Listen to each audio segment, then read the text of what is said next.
Mic test, mic test.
Hello everyone and welcome back to another Buddy Bison stream. I hope we're all having a wonderful day today. A fine Wednesday, hopefully. Today, we are going to be starting one of the sub-goals that was recently met. We are going to be playing Disgaea 6 Complete. This is a Disgaea game that I have yet to play any version of, so this is me going in blind, and it's my first time.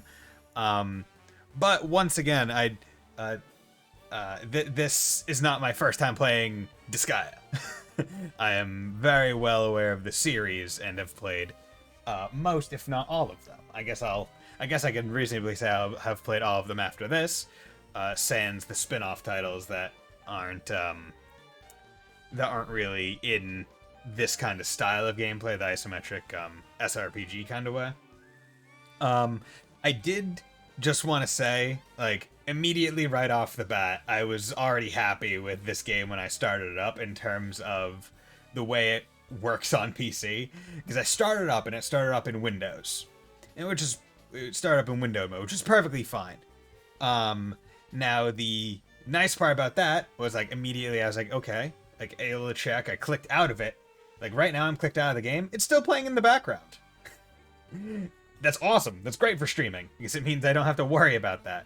But then I just click into it, boom, and it's like, settings, perfect. hey, look, I'm doing this, and then I move my cursor, my thing in, and it's it's fantastic. Like, I can just come in, do everything, and hey, Fontana, how goes it? Goes well. And as I've said in previous games, I always like it when there are certain options that are available. Of course, the window type and stuff are natural, but my favorite one is this display guide. So right now, this one's on auto. So if I click in and then start doing things, like right now it's on auto and it's showing my computer stuff because that's why I was doing it. But if I then move over to auto with the controller active, it then detects that it's PlayStation, which is what I'm using. It was like, I can't tell you how annoying it is, where sometimes when I connect to Steam with my PS5 controller, it messes up in whatever, however the game detects it, and makes it come across as a gamepad instead, for whatever reason. But it's always nice to have this as an option with the various types, where it's like, okay, here's the gamepad, here's the PlayStation, here's I get more basically gamepad, but more generic controller kind of thing. Here's numpad, which I never have seen outside of anything. I don't know why that's a thing. And then keyboard, and then auto is always good. I always like to have this on, but because the game is good, I'm gonna keep it on this, just in case I do ever, like, maybe this runs out of battery and I have to control it with my keyboard and stuff. I don't have to be confused about it. But I hope the volumes and stuff are all good, in terms of background volume to me. I'm not...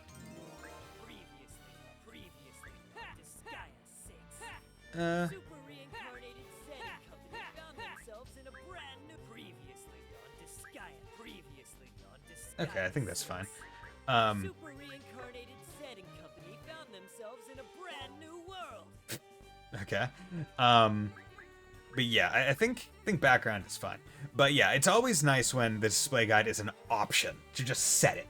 Because, like, from my small amount of programming knowledge and from me talking to friends who actually went to school for programming and computer stuff, it's like, literally, this is just a matrix of PNGs in the file, right? It's just like, hey, what PNGs do you want to have be displayed? In most games, they try and make it so you can't just set it to what you want.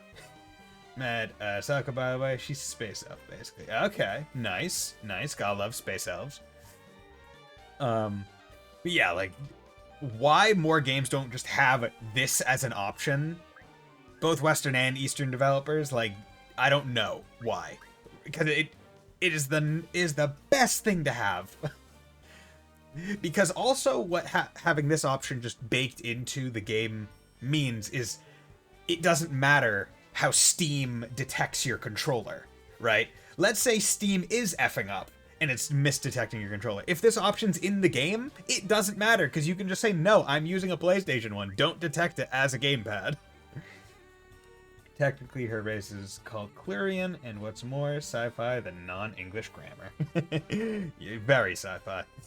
But, yeah, overall, this game, in terms of me starting up and being able to set it up for stream, very easy, very simple, like, handles it very well. I haven't really messed with anything, because I don't know what these things actually will do in terms of the visuals when I get into the actual gameplay, because I haven't done any of that yet.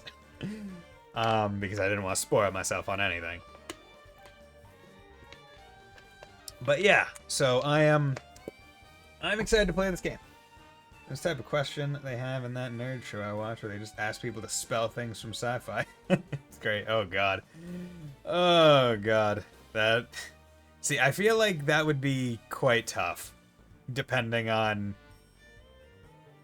I feel like it would be tough because you get some where it's just like, oh, they obviously just threw letters against the wall and let it stick. Then there are others where it's like you can almost feel like they were trying to go in the vein of an existing language, but tweak it a little bit. So it still sounds like spacey or fantasy-esque, but it's like, oh, this is fantasy Spain, right? Like in East, it's like Hispani, right? It's like, okay, I can see it. And then you just get Greek, and it's like, okay, well, that's not fantasy. But we're starting this game. This was a sub goal, so I bought it yesterday, full price, $70. I think that's a bit much for a PC port of a game that came out a year ago, even if it does include DLC and stuff. However, that's beside the point. Tax write-off, because expense.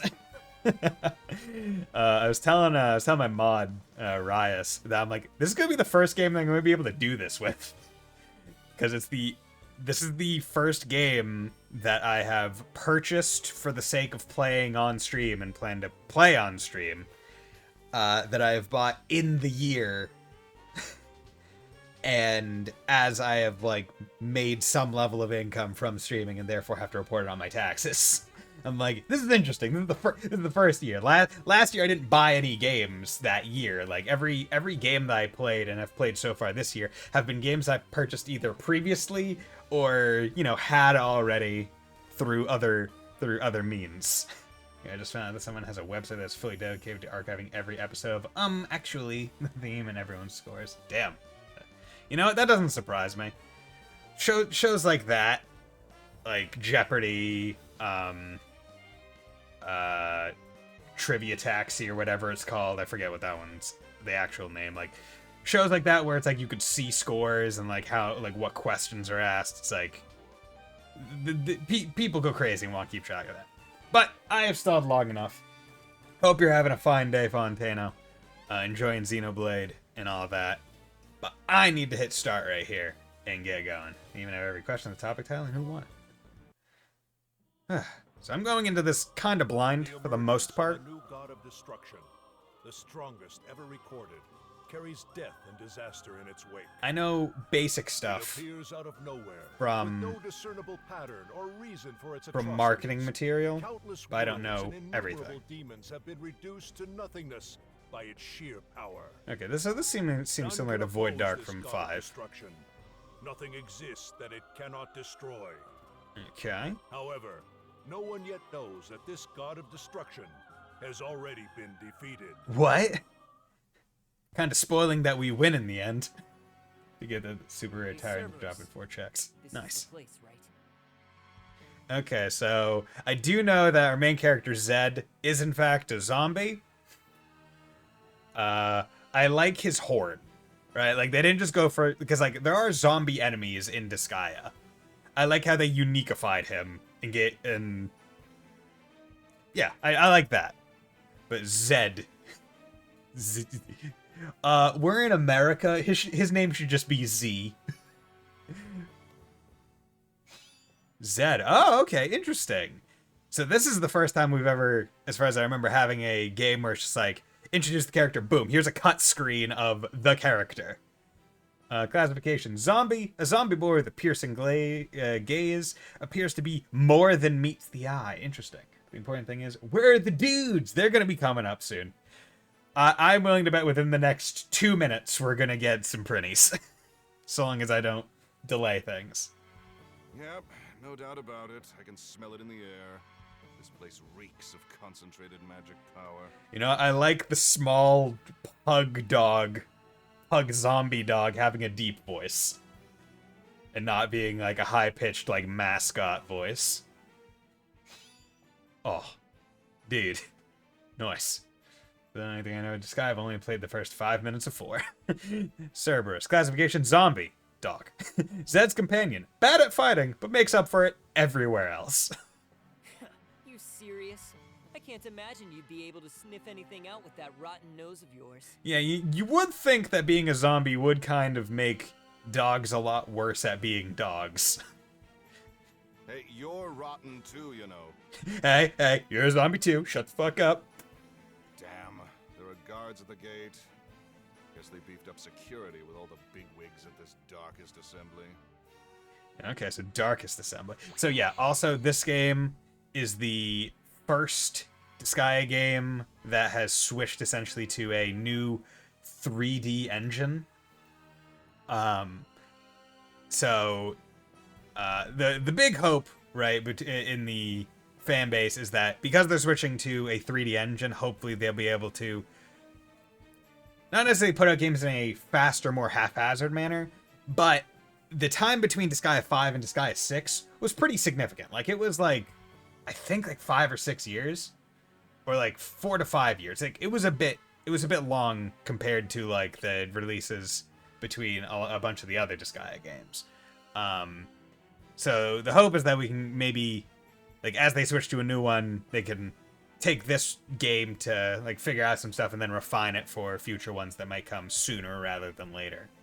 Or at least that's how I interpreted the fan reaction, other than the immediate knee-jerk, oh, it's bad! You know, I'm just like, it's natural, right? Like, natural progression. I like sprites. I've talked about how much I like sprites and how timeless good sprites are, and, you know, this game probably isn't going to age nearly as well. However, you can already tell from this guy, it's not going for the best of graphics already, right? Like, it's already coming in with almost 3D-ified versions of the sprite work anyway, right? It's not trying to be the cream of the crop, piece de resistance of 3D models. So, it's almost like diving into the 3D engine with the purpose of already looking dated, and therefore getting less backlash from looking dated, because it's like, no, these look like pretty accurate representations of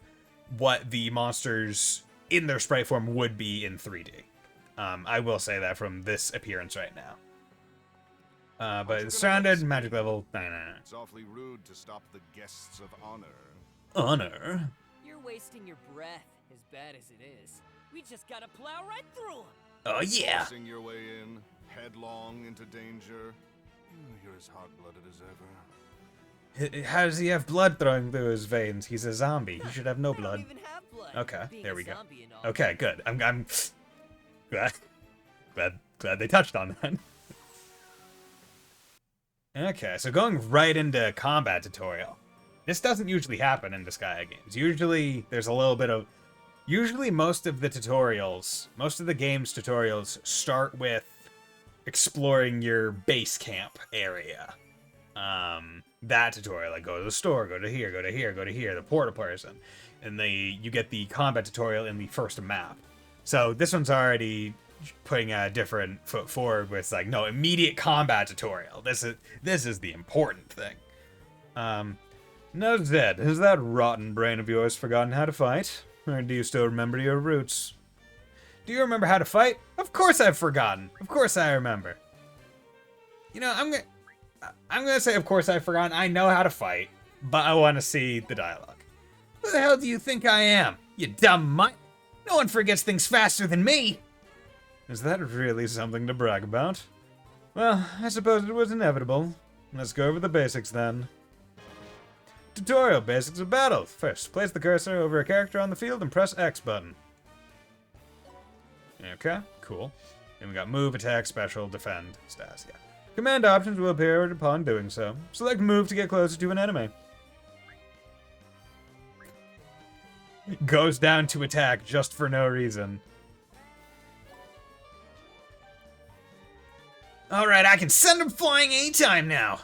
In that case, select attack next. And just so you know, most characters fit on just one panel, but there are some larger characters who take up 5. Yeah, so this is also a unique thing, where there are some base characters that take up more than one spot. In past games, there used to be fusion monsters, or fusion characters, usually monster characters, or boss characters, that you could fuse them, and they would become bigger, stronger, but they would take up 5 panels. This one is just certain enemy types take up 5 base, acknowledging that they're just larger, which I guess makes a lot more sense given that you're in 3D, and if you tried to have these bigger models take up 1, they would look abnormally small for what you're trying to get across. You can't move past the 5 panels those characters take up, but you can deal damage to any of the occupied panels. So those guys are easier to attack because they're a bigger target, huh? Alright.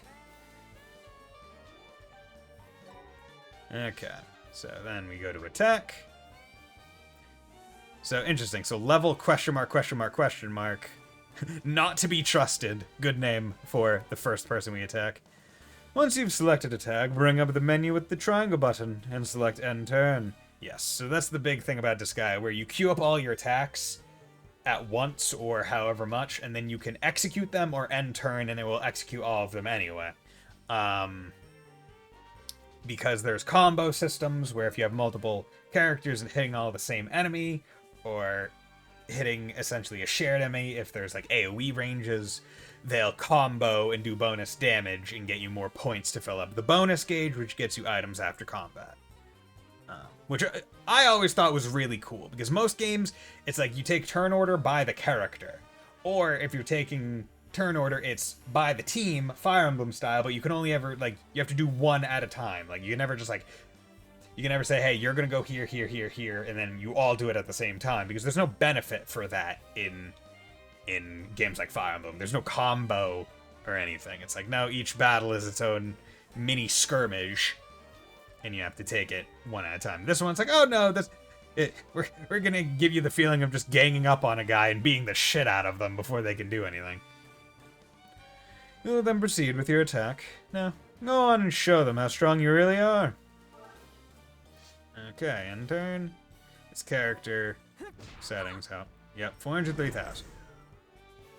So yeah, so this is probably also why they're giving you a combat tutorial so quickly. And it's because usually in Disgaea games, you aren't powerful at the start. My turn. This one, Zed is far higher level than all these enemies, and therefore it's like, okay, yeah, this can just be the tutorial. Because it's like, you're just gonna curb stomp them all. There's no danger here. Whereas all the other ones, if you play poorly, you could feasibly lose. You'd have to really mess up or be playing on a high difficulty, but I mean, you could. Their attacks are so pathetic. This is nothing. Alright, Zed, it's your turn again. Why don't you use your ultimate technique on them next?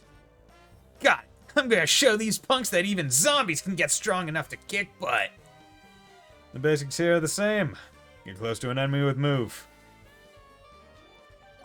But yeah, zombies are not very well known as the strongest enemy type. They are very similar, I would say, in terms of, like, Prinny level. Like, Prinny's obviously the lowest, so anytime they're strong, it's funny.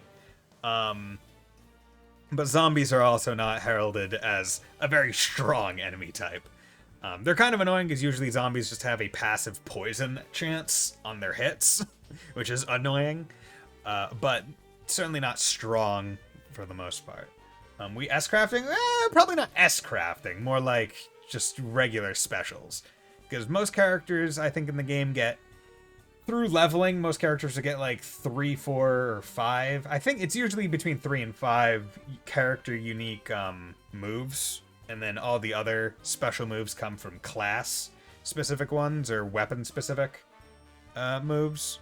Where if it's like, oh, this is your special axe move, 1 through 8, or special sword move, 1 through 8. And characters get unique ones that are usually a lot more visually interesting, I'll say. Attack special skills next. Depending on the skill, you may be able to attack distance or multiple enemies. Now it's time to sock it to them. As flashy as you can, if you please. Yeah, so special. Thanks. So Thunder Rush, Voltaic Shoot, Lightning Strike. So good to see the kind of menu that shows the ranges and all that stuff prior. Love to see it. I will say the appearance of the menus are very reminiscent of Disgaea 5, and the menus are very clean, and I like it.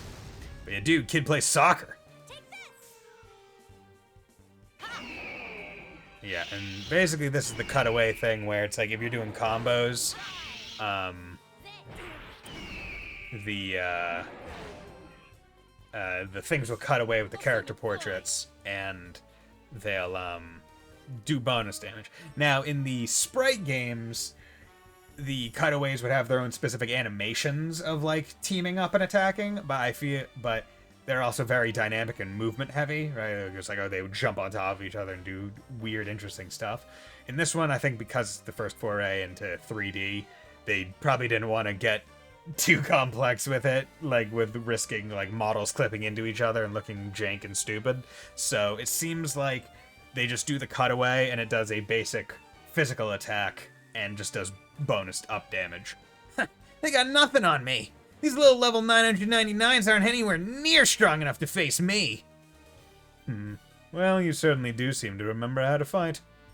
For other commands, such as using the L1 and R1 buttons to turn the camera, you should check the bottom of the screen. Okay. So, yeah, so you got the 4 cardinal directions of...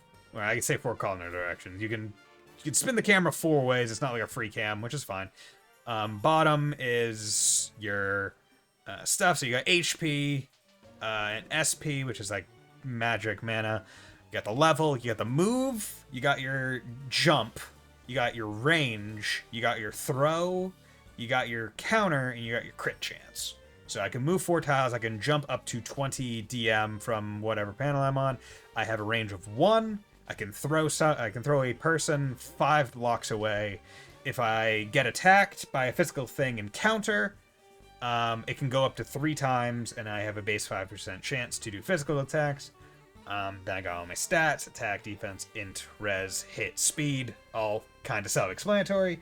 Then I got my resistances. So zombies generally weak to fire, so Zed is also weak to fire, which is good that they're kind of keeping in with like the lore. But resistant to wind, and then all others neutral.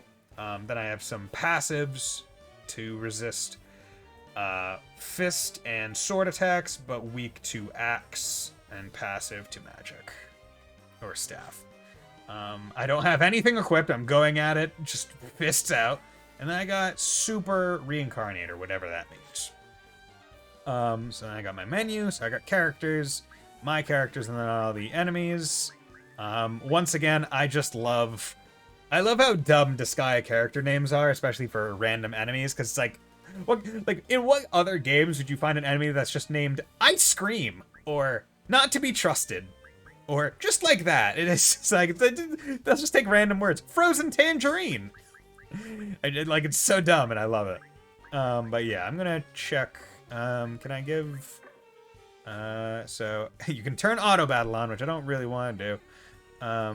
Ooh, wait, I turned auto battle on accidentally. Didn't want to do that. I was trying to do something else. But you know what? Good to know.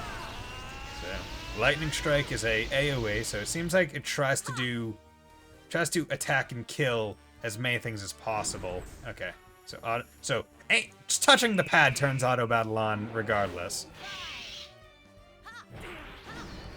Okay, so L2 is skip animations. Yes, there's a counter, taking out 2 of them.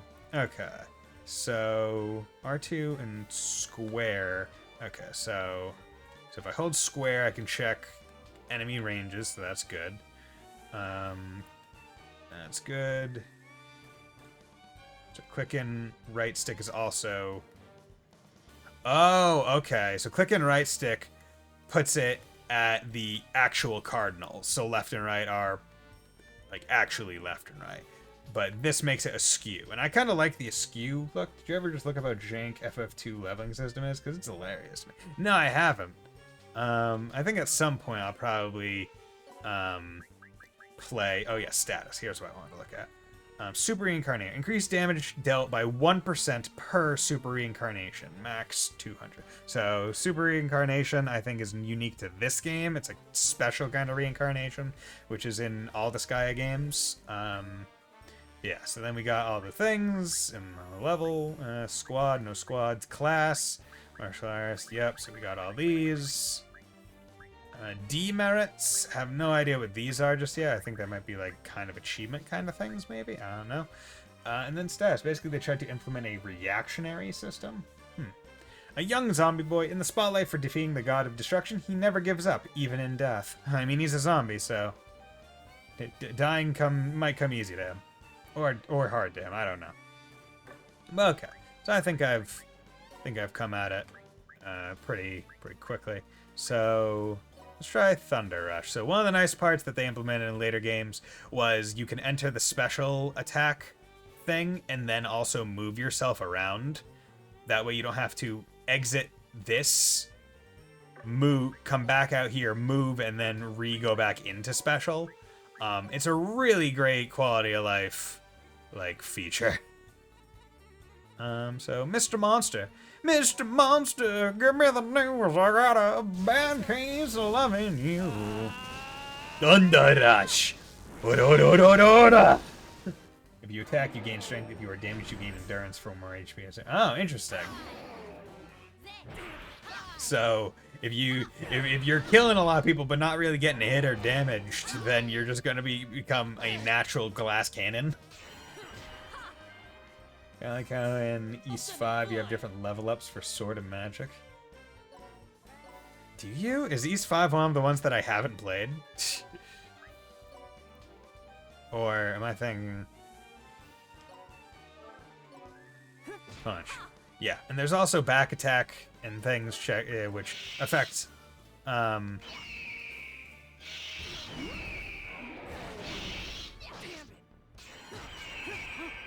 Yeah, which affect, yeah, you can check it here. So this is a front attack, 99 accuracy, but that's because my stats are really high, and I can come over here, do a side attack, and it even says it's a side attack that gives bonus damage and accuracy, and a back attack is much the same. East 5, The Lost Sands of Kefin. It was on SNES and never officially translated. Played the fan patch, it was fine. Almost killed the series, but fine. But it didn't kill the series, it just almost did, so don't worry about it. Battle End. So there's the tutorial battle. These are the best they could get to guard the darkest assembly? They're nothing special. Nothing special. I think you've just gotten way too strong, Zed. Way too strong? What are you talking about? You know, you No such thing. really changed. Not that long ago, you were all die, die, die. Love it. Or stupid, dumbass. It's your own damn fault for losing. You really were a foul-mouthed little rat. I'm really liking Cerberus. Huh? I've got no idea what you're talking about. My brain's so rotten I already forgot. It's almost like you overcame some kind of life-changing tragedy. Almost. Can it, you damn mutt? Ever heard of not being an asshole? You should try it sometime. Ah, my mistake. Anyway, look! There it is. Look! The darkest assembly. See, I could just imagine Cerberus being replaced with a zombie Garfield and having this same energy. Not the best Cerberus Novers. Is there still no information on the whereabouts of the new god of destruction? Okay, so one thing I can already tell. So this game, obviously, was developed and localized during, you know, the height of the pandemic. It's not over yet, but it's, you know, whatever. So I believe they did state that all the voice actors recorded like all their lines from home. So the audio quality in the things might differ based on their home setups. And I'm saying that because I feel like you can already hear this Overlord Ivar fellow. His mic quality sounds different than Zed and Cerberus. Overlord Ivar. Classification: Overlord. Self-proclaimed strongest and most important Overlord in the universe. Okay, dude, we can't go into Overlord territory. That's all Disgaea 5. We already had a full game about it. It's been several days since it was last sighted. It's never gone this long without destroying anything. Where did it go? What is it up to? What is it up to? Where did you go now? Where did you go? Want me to tell you? Yes, please. Who do you think you are? Can't you see we're in the middle of the darkest assembly? No, it's the darkest dungeon.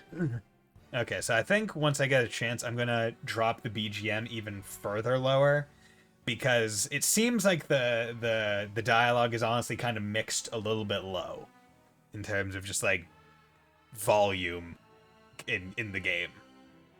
My word! What in Hades' name are those worthless guards doing? That find such a disheveled zombie wandering here. Whoa, whoa, whoa, whoa. What did Hades his name? Valvatorez has several words to say, to talk with you. He has reformed Hades. Those Prinnies are so well trained now. Oh, those guys are out like a light. Probably enjoying a good old nightmare right about now. Yeah, so it definitely seems like Cerberus's is like mixed pretty accurately to be good in terms of like volume. But Ivar's is low, I feel. Don't be ridiculous. As if the likes of you could ever take out those level 999 A fluster demon rushed up to Overlord Ivar and whispered something into his ear. What? All of the guards? Taken out? Yes. I like his pauldrons. They're very spiky. You...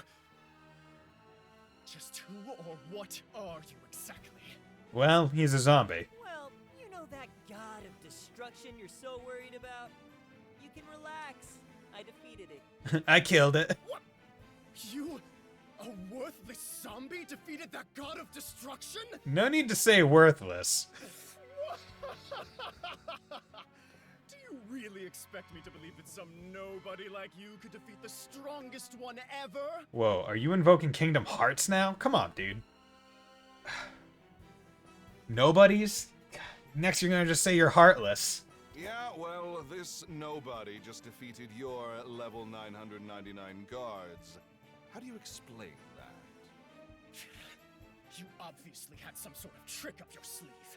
Leave it to rabble to resort to nefarious means. To kill level 999. I, Overlord Ivar, along with the demons who have gathered at this darkest assembly, will expose your lies. Should it be evident that your claim of defeating the god of destruction is a lie, you will immediately be put to death.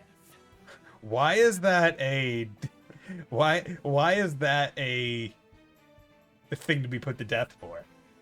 Like, I guess maybe walking in here and taking out the guards might be the thing, but if it's just claiming to have defeated the god of destruction and then being told you're a liar, is that really something to be put to death for? Are going to execute me? What a joke. That is also the reasonable reaction. Where it's like, I'm super strong. You can't do shit to me, bud. Like, even if I was lying, I could just walk out of here and you couldn't stop me. I'm too strong. How dare you! For a pathetic zombie, you're quite full of yourself. Right. I am just a zombie. And you're about to find out how this pathetic zombie managed to defeat the strongest god of destruction. So listen up. I always love it in anime and games where it's like a person's clothes are almost like a part of them. Right? Like his hoodie has those tails on it, but he's mad so they're going up. Like, for some reason my nerves attach to these clothes. And they react as I do. Oh, look at those Prinny head houses. Episode 1. The Dramaturgy of Reincarnation. Okay. Dramaturgy. Not thaumaturgy.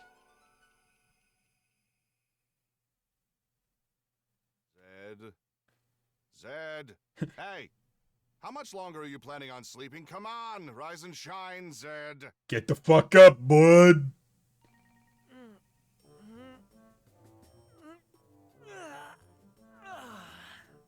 You're finally up, lucky you. I was about to take a leak on your face. No, scratch that, I feel a dump coming on. God damn it, I love... Okay, so far I'm really liking Cerberus. I feel like we don't get characters that are just this blunt and laissez-faire about being any kind of decent to apparently their compatriot or friend. It's like, I was literally just gonna shit on you to get you up. That's disgusting, you damn dirty mutt.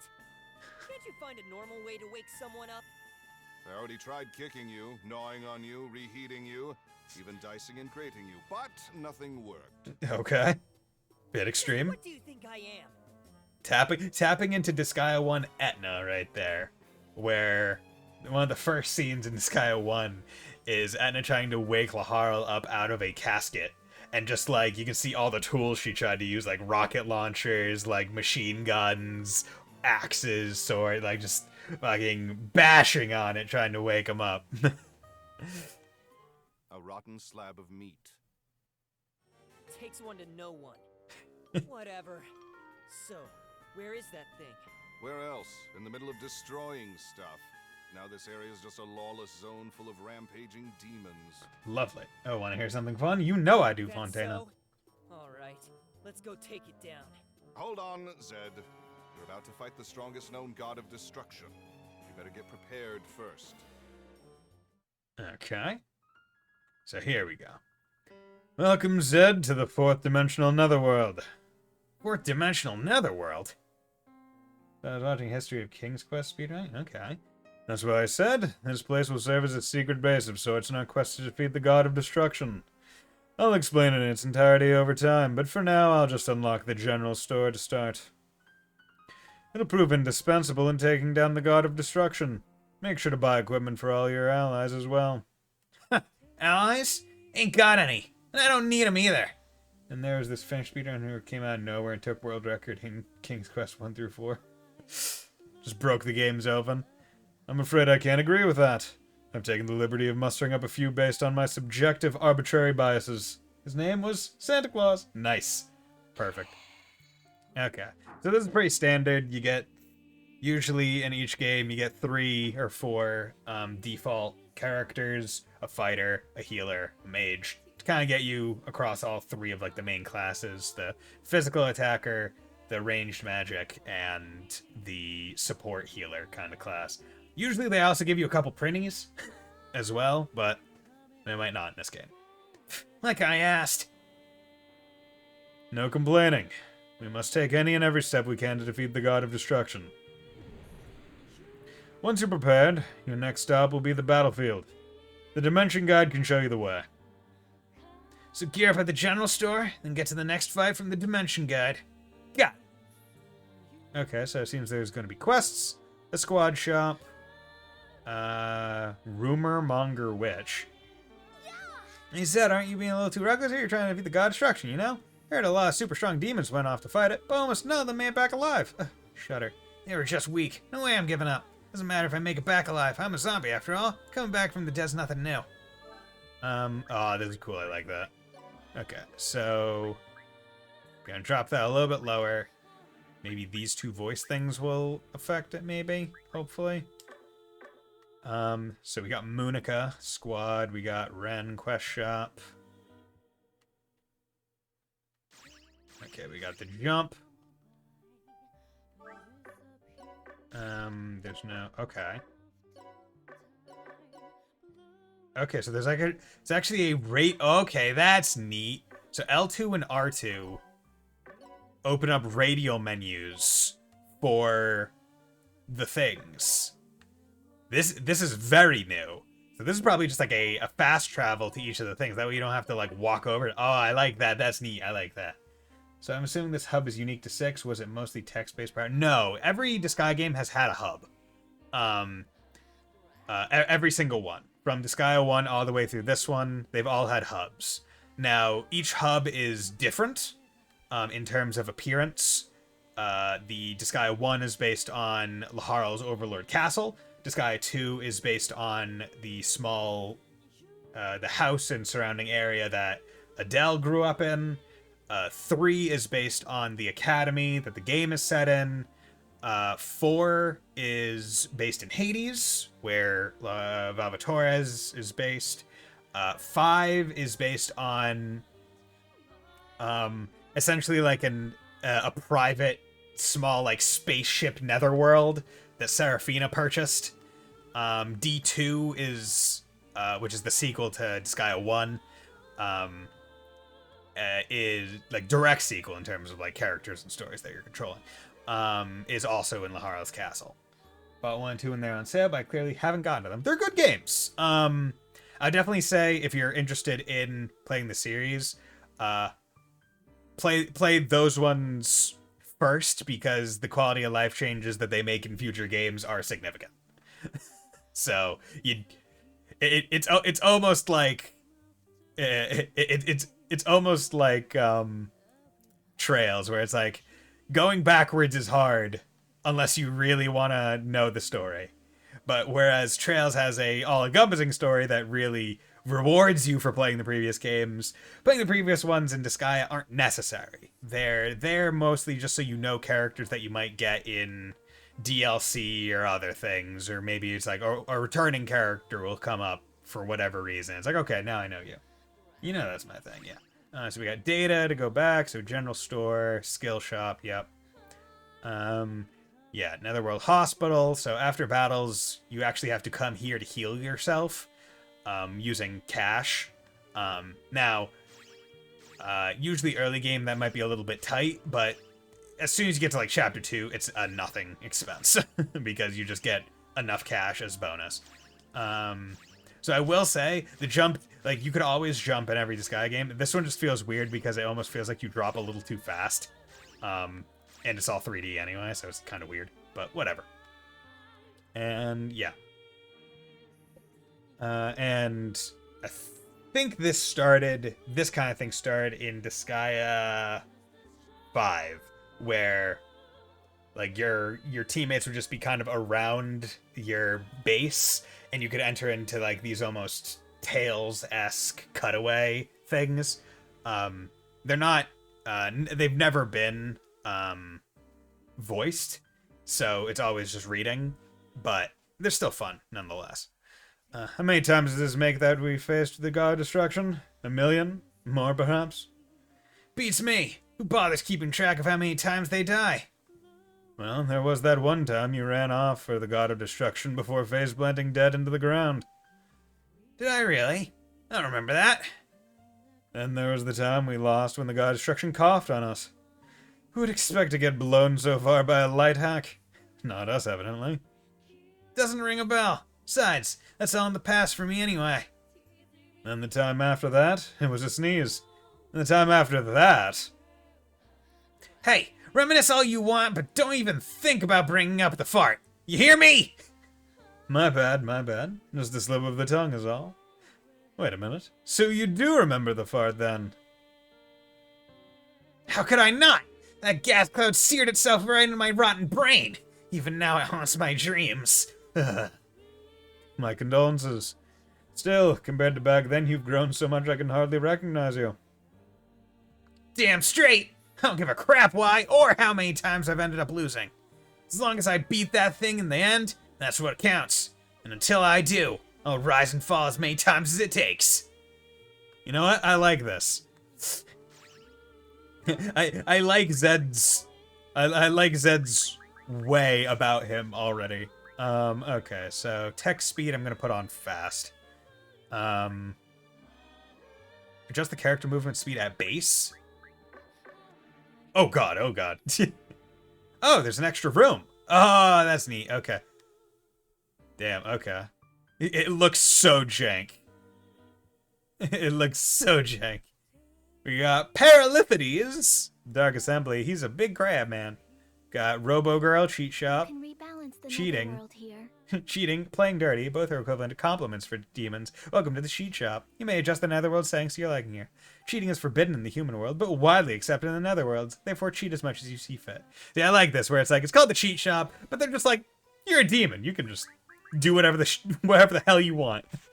Don't worry about it. But yeah, this is introduced in Disgaea D2 and carried into all the remakes that came afterwards. Like, there's some PS Vita games for Disgaea 3 and 4. And then Disgaea 5 in this game, where they introduced a cheat shop where you can adjust how much XP you want to get in any of these things to a degree, and like increase them. Like, it gives you points, as you can see, and you can adjust them to have it go. Now, every chapter you progress, they usually lower the range that you're able to decrease it. So right now I can only go to 90%. And presumably I can only increase something to a certain amount as well. It might be I can increase it as much as I want, but I can only decrease all the others to 90, thereby limiting it. But this is a way to be like, okay, I just really need money right now. Just put money. And then there's the enemy strength, which instead of having a base difficulty level, like easy, normal, hard, it's like you have the base, and then you can make things stronger with these stars, and that takes effect immediately. And it's really good for grinding if you get like a good map that's good for grinding, and it's like, okay, I just want to keep fighting on this map and grind out levels. Then Squeaky Sand, and then you get some just fun ones. It's a little bit dumb. And then you can just say, I want to turn off things. I don't know why you would do that, but whatever. Auto sell. So set on items gained from battles will automatically be sold. And set to off items will also be auto sold if your bag is full. While auto bag items will be sold for the regular 1/100th price. Okay, yeah. So this game has auto sell. Like auto fight stuff, which is new to this game, but we'll get to that later. Come again. Yeah. So that's neat.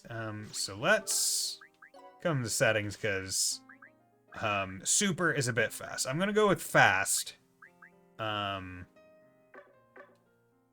Yeah, because I felt like the other one was a bit slow. Okay. So, General Store. Welcome to the General Store, a proud subsidiary of the Rosen Queen Co.'s Netherworld branch. We got weapons, armor, items, everything a good adventurer could need. If it's weapons you're looking for, make sure to check which types of characters prefer before hitting that buy button. So, it seems in this game, they've just decided to merge all the shops into one. In previous games, there was a weapon seller, there was an armor seller, and there was an item seller. I like how they just kind of put it all into one, that way you don't have different NPCs and stuff. It's smart. Yeah, so... okay, and one of the other nice parts is you can hit try on, and it, you know, you look at it, what it does to your stats before you do anything. So, one of the interesting things in this game, as you can see, level 1, so one of the big things in this game that they did, or basically pride themselves on. So basically, Disgaea has generally been the big numbers JRPG, where it's like you can level up to 9,999. Like, oh yeah. Or like something like that. You can level up really high. In this game, they increased that level cap. I'm not sure how much or how effectively or whatever, but they increased it, but they also increased the stats. So I'm not sure whether or not the scale is essentially identical, but with the numbers being increased or whatnot. I'm not sure how to feel about it, because it feels weird looking at someone, because it's almost hard to tell how strong something is at this point, right? When you see stats that are this high on a level 1. Right? It's like, I don't know whether or not I'm strong or weak based on my stats, because the numbers are already large. But regardless, that's the case right now. So Zed is a pretty standard Disgaea protagonist. He likes fists and swords, with subs as spear and axe. Warrior is sword and axe. Healer is usually staff and other thing, but they have a bow. And then mage is obviously staff. Okay. But yeah, it's one of those things where I'm just not exactly sure how to use one. Okay, they already give me a whole bunch of items, but yeah, it's like, yeah, like mint gum, I think in previous games usually like healed like 50 or something. Or like 100. But now it's like, oh, 50,000, because now your health is way high. And it's like, okay, I get what you're going for, but it just, in terms of normal person thinking, it's weird. So they have the research squads, cool. We have the DLC stuff. This is the DLC shop. That's Elliot from Gold Steel. Pathetic demon rabble, you did well to come before you use the site where download content comes into being. Acquiring such power would be futile without a way to put it to use after all. Now unleash the dark force slumbering within you and forge your way forth as conqueror of the Netherworld. So, yeah. So, game just comes with DLC included. Not too bad. I'm not gonna use it for right now, but yeah, that's Elliot, all right. Yeah. But yeah, it's fun. So 10 times boost ticket. So receive each ticket deck tuples hell mana and XP for 100 battles. Quintuples double. Okay, wow. So yeah, you want to grind? Do that in auto battle. I'll take Oh, okay. Okay, so this actually doesn't come with it. This is literally this is the store. Okay. Interesting. Yeah, I never... Okay. So this has been a thing in the more recent ones, and I've never liked the way they've done it. So the apply one is the thing. So... Yeah. So the game includes various DLC. So Adele and Rosalind from Disgaea 2, Girl Laharl from D2, Sagi, Mao from D3, Rasbarrel from D3, Velvatores from 4, Plenaire, Fuka and Desco from 4, Kilia from 5, Usalia from 5. Yeah. So I'm not going to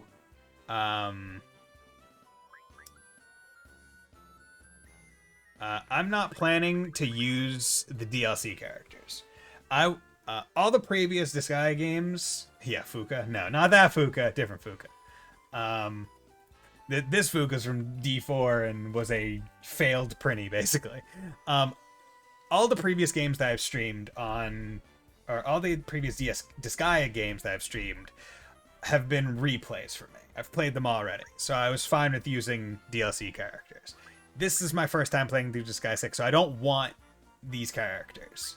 However, I will download I will take the Hololive collaboration set that just does skins for different monster enemies. Oh, no, okay. Okay, interesting. Come again, yeah? So they just gave me some characters. So it's special. How do I want to say? It's special. Generic characters that have essentially had their own unique palette applied to resemble different members of Hololive. Cheating. Okay, if replay. No, I'm totally gonna use the cheat shop. Don't worry about that. But the okay. Wait, does this? Oh, that's neat. Okay. Does it move me? Okay, so it doesn't even move me. And I just have to... Okay, that's neat. Okay. So I thought it was going to teleport me to... Okay, so it just gives me access from wherever. So this is actually kind of nice. So it's at least... It's at least the... Like, they're all level 1, so that's good. And they're at least, generic... They're not... I wouldn't say they're very special kinds of characters, which is what I want. Now, they do seem to have unique weapons and stuff, but that's kind of standard, and those weapons aren't going to be all that useful probably later.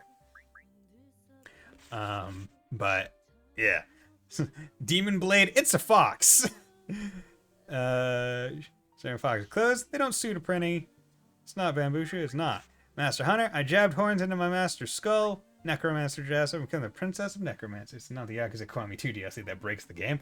I mean, see, I feel like DLC that breaks the game is perfectly reasonable, so long as it's very clear to new players that that is what the DLC does, or the characters do. Kintsuba, you can even turn into a weapon. Homerosu, I only say I love you to you. Leader killing grass. The grass is so in the way.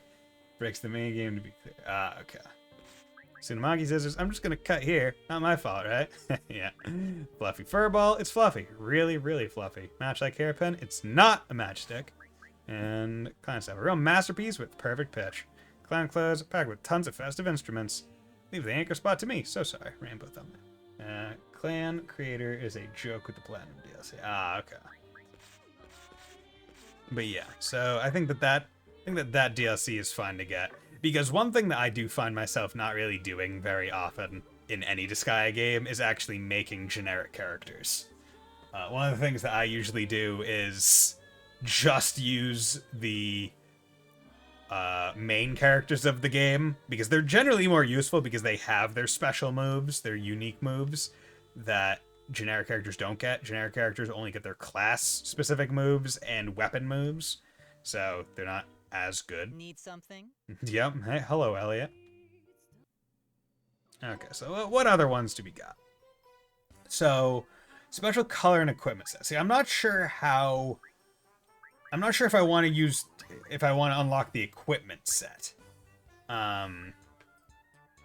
Oh, okay, so store item sample set. You can sample a boost ticket along with some hell and mana from the store. Instant equipment set.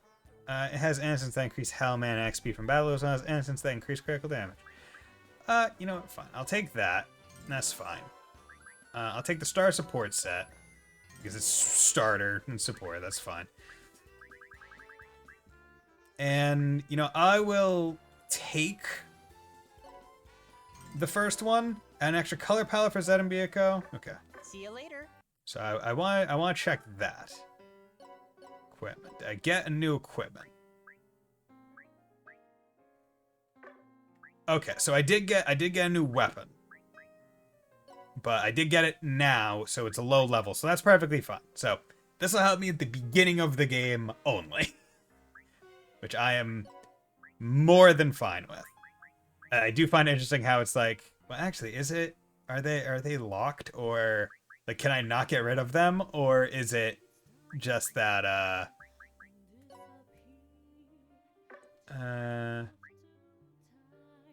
what is it called? Because usually there's like a way to lock or unlock them, or whatever. Doesn't really matter. What I wanted to do was yeah, I wanted to get these kinds of things. So wrinkly clothes, innocent armor, imperial seal. So mark of death, once again, like, it's increasing all my stuff, but the idea, hopefully, is that because I unlocked it early in the game, right, it's not gonna greatly affect me later. And I will essentially level out of it quickly. Okay. So I'll pop slippers on you because that increases move by 1.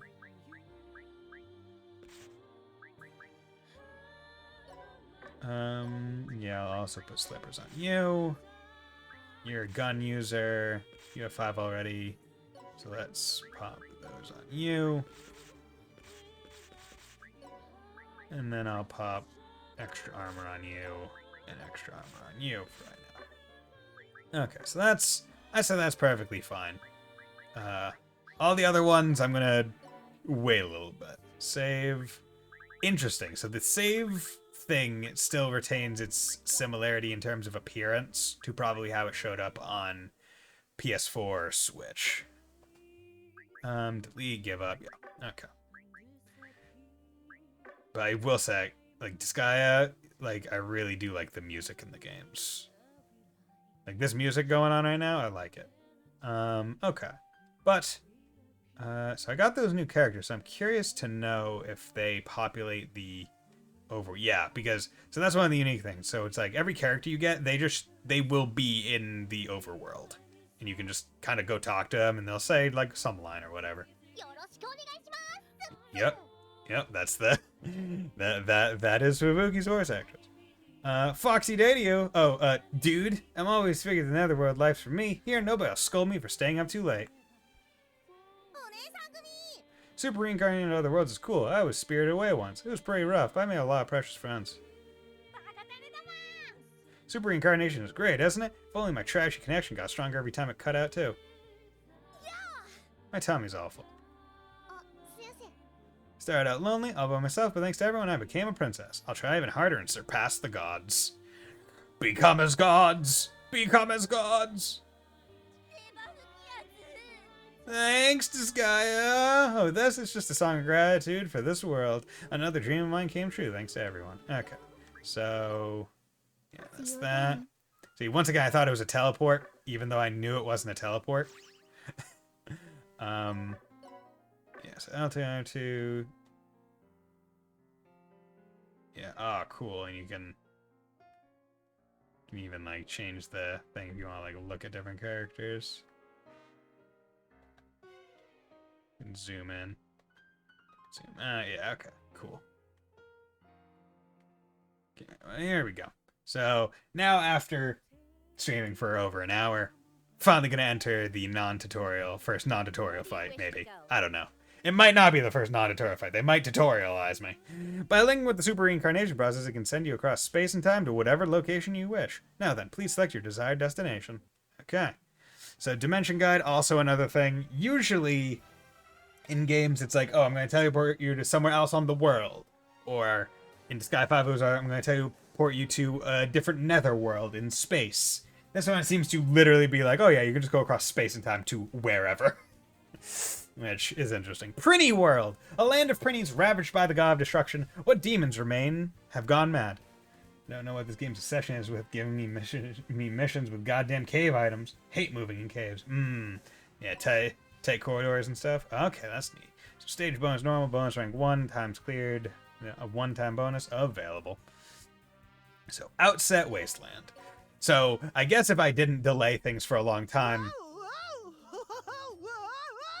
Hey, can you lend me a hand, dude? I guess if I didn't delay things a lot, Miss Prinny probably would have showed up in the next 2 minutes from the point where I said it originally about an hour ago. But I think this Prinny voice actor is the same as the one in Disgaea 5. Because if you play through all the Disgaea games, you will notice that the Prinny voice actor does change from game to game to game. Not on your life. You didn't even hesitate, dude! Can't you at least hear me out first? And I'm pretty sure this Prinny voice actor, I think the previous one, is Teddy from P4. What an annoying penguin.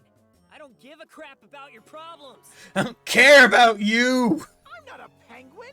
I'm a Prinny, dude! Dude? Allow us to explain. Prinnies are the peons of the Netherworld. Each of them contains the soul of a sinful human. Together, Prinnies and zombies form the bottom rung of the Netherworld. So, what's a Prinny want from me? I'd guess it has something to do with all the demons that started rioting when the god of destruction showed up. That's absolutely right, dude! Same as always. Same as always? Who exactly are you guys, dude? Come on, random Prinny. You should look at these people and be like, man, these guys are main characters. Look how unique they look. Compared to everyone else in the world. Like, these guys... It's like in freaking JoJo, right? It's like, who could possibly be the enemy sand user? And it's like, look at that one. Look at that unique-ass person. Right. Witnessing the god of destruction's immense power drove these demons mad. Huh. Here we go again. I don't care who they are. If they stand in our way, I'll kill them. Yeah, boy! Let's go kill! Kill. Destroy! One moment, Zed. Out of curiosity, do you happen to have a plan by any chance? Nope. I'm just gonna send anyone that gets in my way flying. That's all the plan I need. No one is credited on BDVA currently for sex. Okay. Interesting. I thought so. If that's the case, you end up being torn apart limb from limb like always. Yeah, whatever. I'm a zombie. It's not like I'm not used to it. Enough with the tough act, Zed. In order to achieve victory, you must coordinate with your allies. Coordinate with my allies?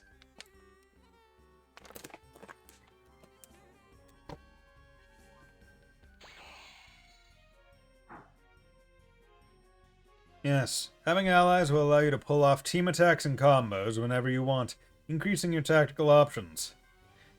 Team attacks and combos, huh? See, that first comma, I feel, shouldn't be there. That is a misplaced Oxford comma. Learn about team attacks and combos? I already know about them. I don't need tutorial. You talk way too much. Get close and whack 'em. That's all the info I need. In that case, let's see what you've got. Okay. So, here we go. Yeah, so I'll level 1 special. So I only have Thunder Rush right now. Ooh, wait. Do I? Left is...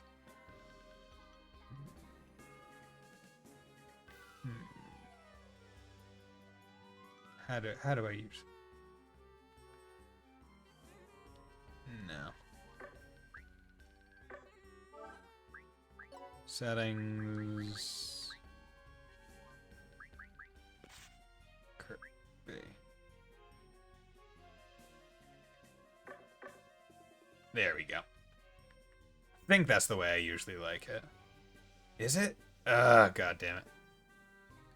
See, it's been so long since I played these games that I forget.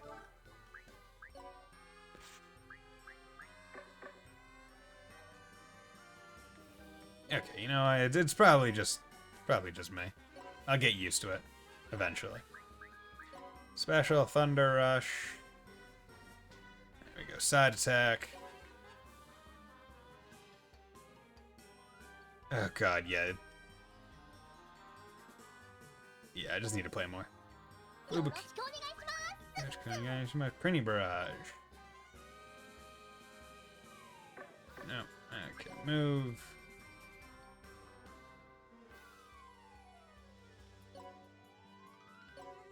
Attack.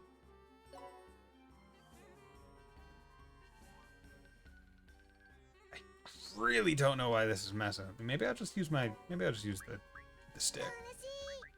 Special Shrink Step. This might just be easier. Okay, you Shrink Step on you. Tort. Special Teleport Terror. No saves for you, move and knockback, damage. Okay, so there, yeah. Interesting. Move and knockback. Let's go with that. Mad Slam.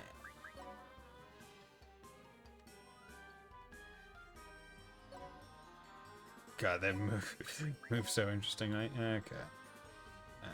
There we go. So, because back attacks, side attacks, and stuff matter, having the option to just freely choose which direction you're going in is pretty nice. Special Energy Potion. Wrap yourself in magic that restores SP every turn. Nice! Fire. Okay. Guess I'll use that.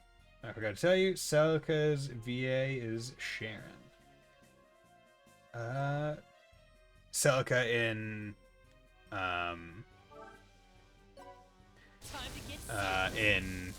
Xenoblade. Because Sharon's voice actress has a very nice voice. Like, the very particular, like, soothing One-san voice. Yeah. Okay, so interesting. So you get slight bonus attack just by standing next to enemies, even when you're doing a special attack. That doesn't normally happen. Okay. Okay. Now, also the nice part about this is in previous Disgaea games, this is a quality of life thing, if you queued up an attack and then someone killed the enemy and you didn't get to do it, they would still take that action as having been used, and you couldn't like remove them or do something else. So you had to be like accurate, be like, okay, like this is the minimum amount I need to use to kill them, and not more, or else I'm actually losing like some effectiveness.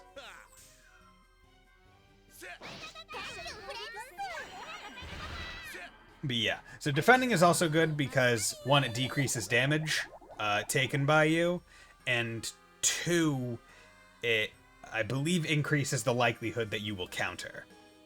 which is that thing where if you get hit by a physical or someone in your range, you will essentially do a counterattack. There are certain classes that specialize in counterattacks to the point where it gets ridiculous because they'll have like 9 counters and you could also have a high level of counter, so it'll just be like, you hit them, counter, counter, counter, counter, counter, counter, counter, counter, counter, counter, counter, counter, counter, counter, and it'll just go back and forth over and over. The point where sometimes you're like, oh god, please stop, you can't handle it. You can't, they're stronger than you at countering. Stop it. But yeah, so this is also a nice thing, and I love in every Disgaea game where it's at the end of every battle, they'll have like this, like a small piece of artwork with the various units and stuff, just doing something, adding a little bit more like character to each of the things, and I just love it. Like, because like the artwork is always really cute and or like just really cool looking. But yeah, I like this. Got it. Ugh. It just feels good to be playing Disgaea again. Okay, so interesting.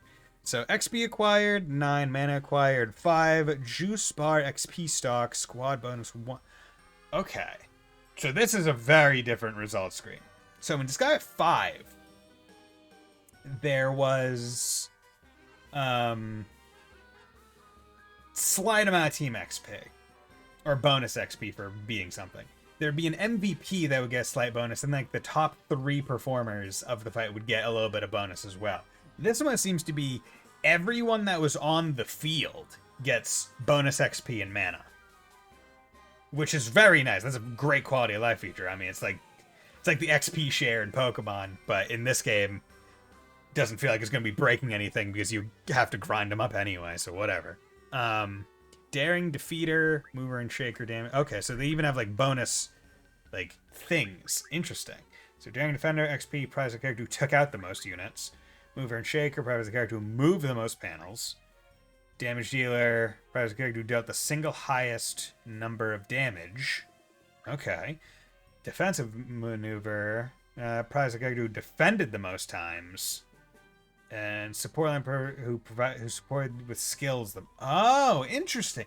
Okay, so that's neat. So I guess if you know what all of these are, you could actually help yourself level up even further by being like, okay, I know I'm going to get one of these, and I'm going to specifically make it so it's like, oh, I want this one, XP plus 50%. Unless you can get multiple on the same person, at which point you want to get all of them with one person. Okay, I like this. I like this.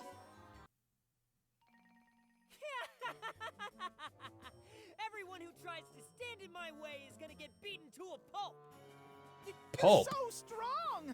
Zombies aren't supposed to be this powerful, dude! It says I'm level 1, dude. Even though I have thousands of stat. Which would put me in, like, After all, the hundreds in most other Disgaea games. These guys are garbage. You're falling apart at the seams. Are you sure you're okay, dude? Huh?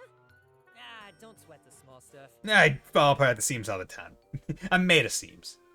You definitely aren't normal, dude. Okay. A word, Zed. The Netherworld Hospital is now available for use. I'll be upfront about this.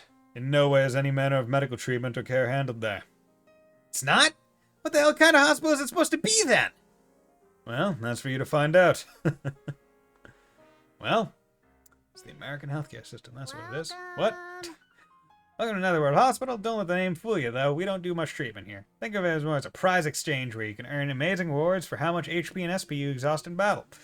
Why do you get prizes for that, you ask? Well, this is the Netherworld. Use your imagination.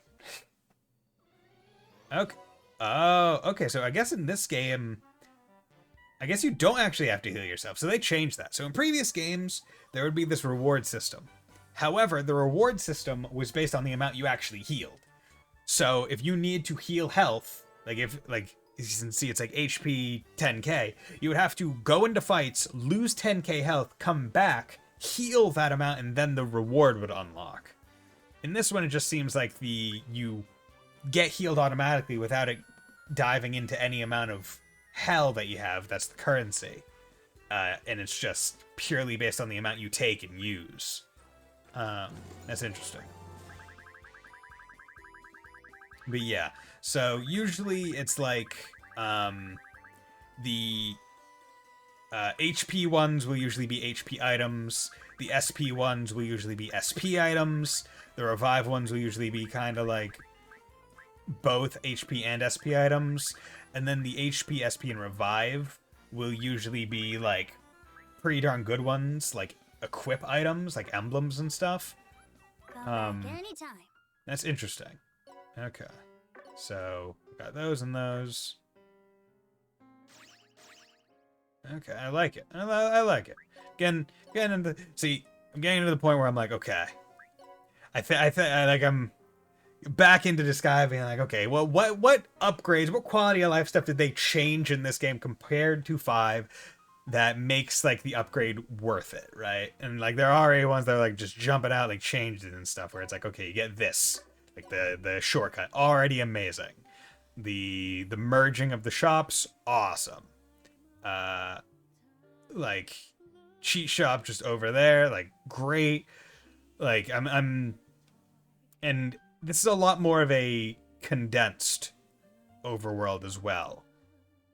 Previous games had pretty large ones, where the shops might be, like, a little bit away from each other. Now, most of them did also have, like, a thing where you could physically, like, go into them and edit the map and move the units. That way they could all be closer. But they removed the need for that by adding the shortcuts, which is very smart. Where it's like, we don't need this system where you, like, this annoyingly obtuse system where it's like you need to go into, like, a map editor or whatever to then go and move the units around so they can be in a place where you want to access them quickly or wherever. That way it's not all spread out. It's like, you know, instead of that, how about we just give you shortcuts to access their thing? Because it's like, you already been there, you already know what the NPC looks like. You don't gain anything by not allowing them to just immediately access it from a menu, essentially. So might as well just give it to them. Follow me, please. This is Dimensional Gate. Please select your desired destination. So, Prinny World, Wasteland Cliff. Yeah, let's do it. Set out! Away! Okay. So this is probably we're gonna teach you about lift and throw. Yes. From the way those enemies are positioned, I'd say it's time to lift and throw. Huh? What's that? Don't tell me you've forgotten that as well. It's in the name, Zed. Did you forget how to lift and throw? No idea what that is? It's fine, I remember. It's fine, I remember it. Probably. I see. In that case, I'll just leave the rest to you, Zed. Yeah. So, as I said before, there are stats associated with lifting, and throwing at the bottom. The hand, it's got 5. So basically, I can lift something and throw it 5 squares. And that's the way it works. Yeah, so I'm gonna basically take Zed, lift him,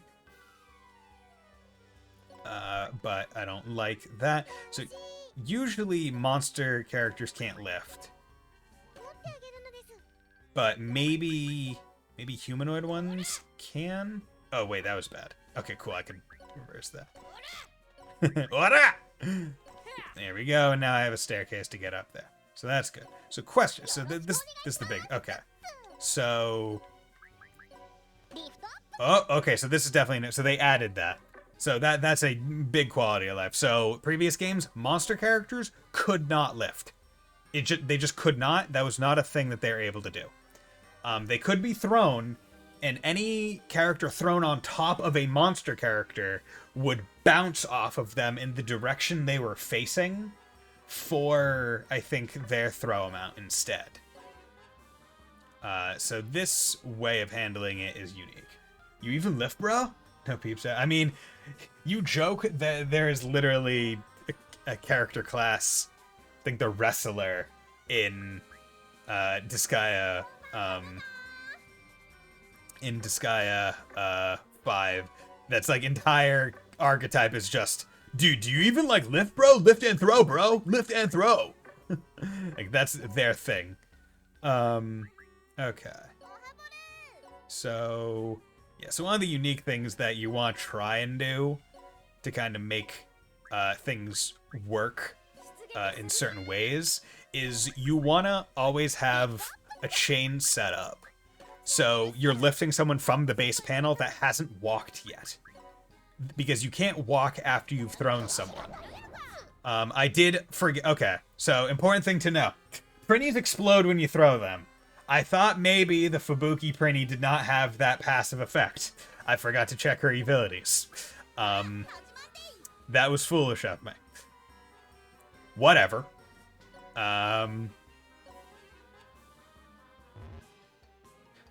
Oh well. Luckily, I didn't need that top box because her jump is high enough. Don't worry about it. But yeah, there are also these chests on the field that have items in them. Rare items, usually. Okay, well this is probably a fine time to actually look at heal as a thing to do. I expect if Bravely Default can get away with Catmancer, Disgaea can do Wrestler. Yeah, right?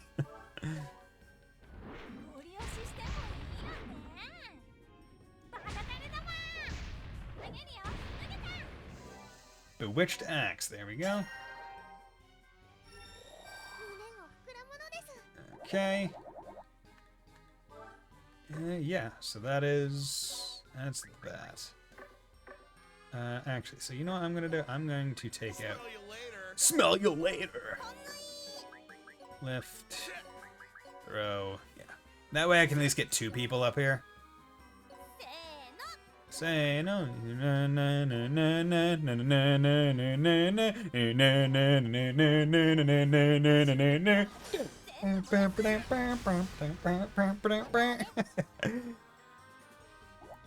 Okay, nice. So just doing that. End turn. Yeah, so this is probably gonna hurt her a bit. Oh, they missed. Gun. Gun! By what power do you invoke me? By the power of gun! Okay, so let's do that. So also one unique thing that I can show you, or it's not unique to this game, but it was added in... I think Disgaea D2 first, because that came out before 5. So throwing used to be cardinal directions only. It used to be north, south, east, west. Left, right, up, down, basically.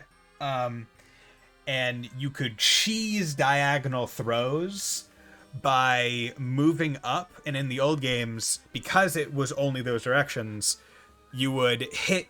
You'd basically be like, hey, I want you to throw to the right while you were somewhere else on the other direction. And the cursor wouldn't disappear. It would just be moving across the interim squares to get to that other cardinal direction. And if you hit throw while the cursor was moving, you could essentially artificially throw diagonally. In D2, they added the throw range to just be like the range of a spell, and you could just throw wherever. So it's good. I just wanted to highlight on that because that's a thing. Thank you very much with the King's Quest statement earlier, and why I'm glad I run modern games. A common issue with running those games was PC and programming issues are common. Oh yeah, without a doubt. Okay, so let's come over here. God, that walk cycle, I love it. It's cute as shit. Okay, so let's just do Thunder Rush. Special, star... Special, Mad Slam. I'll punch you in the throat. Oh, that... Okay, I didn't realize that moved you. Okay. Wait, are you level 35? Yeah, you're level 35. I'm level 3. Okay, I guess that's why they're saying we're so strong, because we're actually fighting characters that are, quote-unquote, canonically higher, stronger. Ancient Horn Diva, Great Queen, Seductive Succubus, Pyrrhica Circus CEO. Oh god, I just love seeing the Hololive stuff. This is such a cool crossover, right? Like being able to be featured like in a game crossover through skins and stuff. I'd be like, that's just neat. Okay, so let's do Star.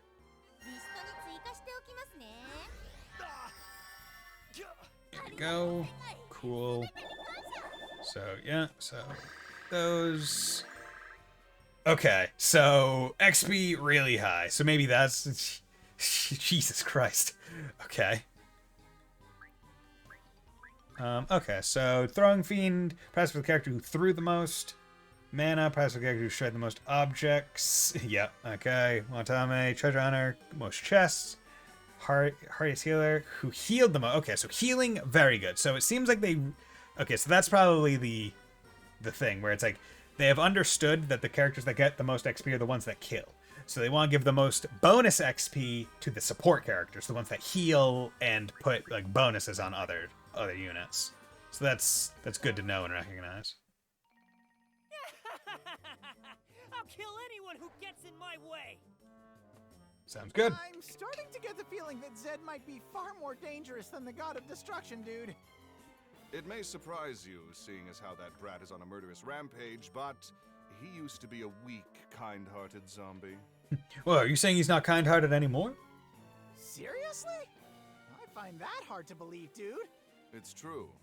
However, after endless battles of extreme proportions, Zed's heart has changed. Now it's on the outside of his chest. The word Zed. The Dark Assembly is now available for use. The Dark Assembly is a process by which dreams are legislated into being. The desire for more allies, for instance, can be granted by selecting the Create New Character proposal. Feel free to make as many as you please. We can never be too strong in battle, after all. More allies, huh? Never even need one. But against the God of Destruction, I'll take whatever help I can get. Alright then, let's go give this Dark Assembly thing a try. Create New Character has been added as a bill thing. Paralithides! For the Dark Assembly? Yes, I always know how to have you. This is the Dark Assembly, a chamber in which dreams become legislation. One could say that the mastery of the parliamentary process is key to becoming a full-fledged demon. However, whether or not a proposal will pass depends entirely on the whims of the senators. But in the end, demons are still demons. A few bribes to the red senators should grease the vote a bit in your favor. With that, the Dark Assembly is now in session. Why not expand your couture,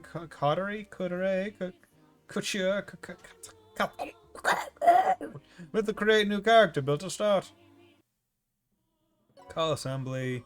So yeah, so you use mana to do these the assemblies, and yeah, that's the big thing. So senator list, create a character, delete a character, change colors. So yeah, so they added palette swaps, I believe, in or at least for main characters in Disgaea D2, I think. Once again, and then they backport it into the PS Vita versions of 3 and 4, and every game onwards. Go to a small group of people with shared interests or tastes, especially one that is exclusive of other people. Okay, but yeah, yeah, I'll swap to this one. I like this color scheme. Better items at the store. This one's usually a good one to get. Then change controllable character. This one's always just fun if you want to walk around to someone else. Give me triple XP for the next battle. Praise my performance. Double MVP XP earned on the next map. That's pretty good. Throw a welcome party. Triple XP earned by units below level 10 on the next map. Hog all XP. Yeah. And there's like the success rate that they have. So you always want to do ones that give you good success rates, or if you have a lot of confidence that you'll be able to bribe everyone, or just straight up kill everyone if they fail you, then you can just do whatever. Yeah. Any more war funds? This one's like, hey, give me money, but historically the success rate is always at 1%, because it's basically like, hey, I want to fight the senators, but for money. Want a trophy? Yeah, get a trophy. Want to use demonic intelligence? Gain access to the demonic intelligence feature? Yeah. Speed things up more. I like the 4 times effect for Venom XP. Spend time with Mecha Girl. Yeah. So then it's party relations, which increase success rate for future things. So I'm just going to do better items at the store. Okay, so this one's like almost like a performance. Interesting. So previous ones have been like courtrooms, classrooms, what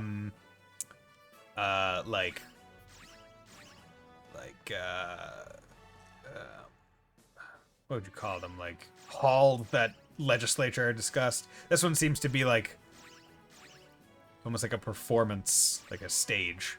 But yeah, so you can walk around, you can see the senators. These tell you if they're strong for you, usually blue, or if they're against you, They'll be red tinted. These senators are set, and they can actually show up in future votes. Like, they're not randomly made every single vote. So if they're strongly for me now and I don't do anything to make them angry at me, they will remain strongly for me if they show up again. So going into a thing bribing senators to like you, even if you fail that vote, could still be beneficial for you in the long run, which is good. But yeah, but also every enemy type or every unit type has specific items that they like using, or that they like. So this lifetime is a single-use item, so a lot of the healing items and whatnot. The cow ladies like muscles, which are a type of equipable that increases HP a lot. These guys like belts, which usually increases defense. Emblems, which increases everything, like Imperial Seal. Mages like stabs. These guys, the healers, I believe this is actually a male, I think, likes orbs, which increase SP usually, and sometimes int. They like armor for defense, dragons like that. These ones like emblems as well. They like fists. These like swords. They like armor. They like emblem. Yeah, okay. So I'm just gonna begin the vote.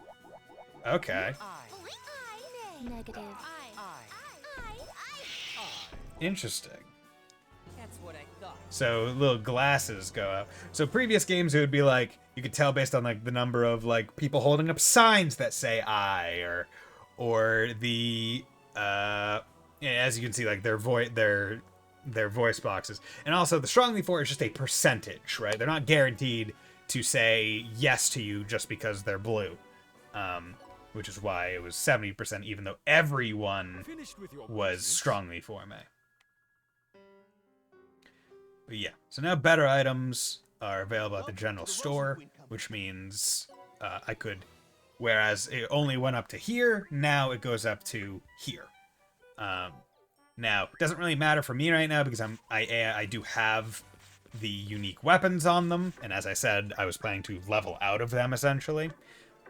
So I'll probably be waiting until most likely like chapter 2 or 3 deep into it to like finally get the store to beyond the DLC items, because the DLC items, which I kind of find almost annoying in a way,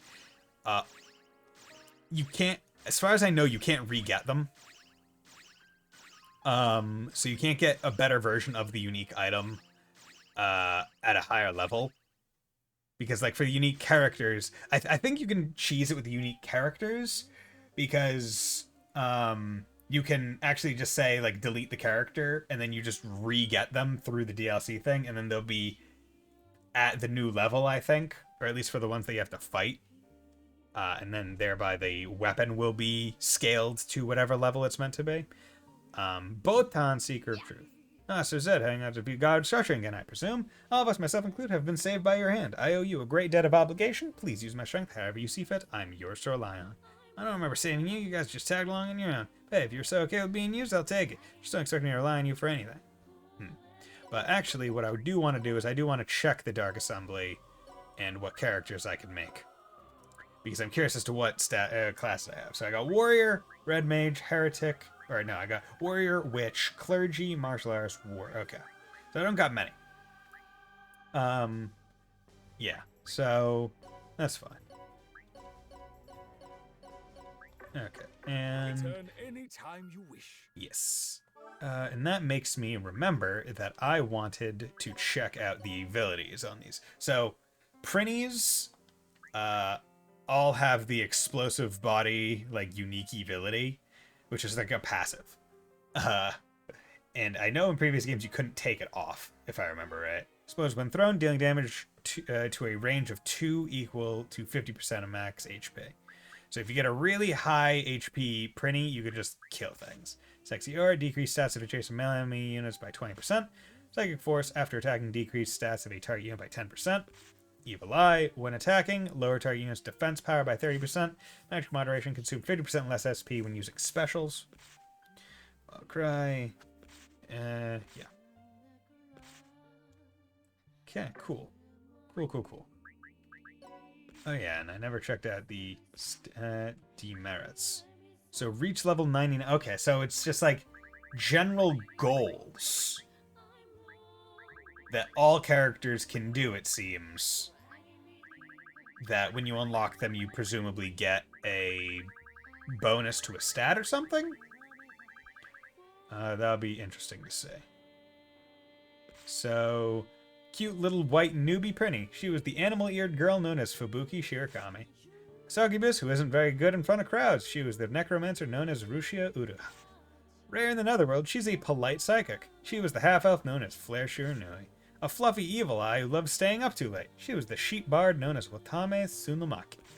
A true-born witch entertainer through and through. She was the circus clown known as Polka Omaru.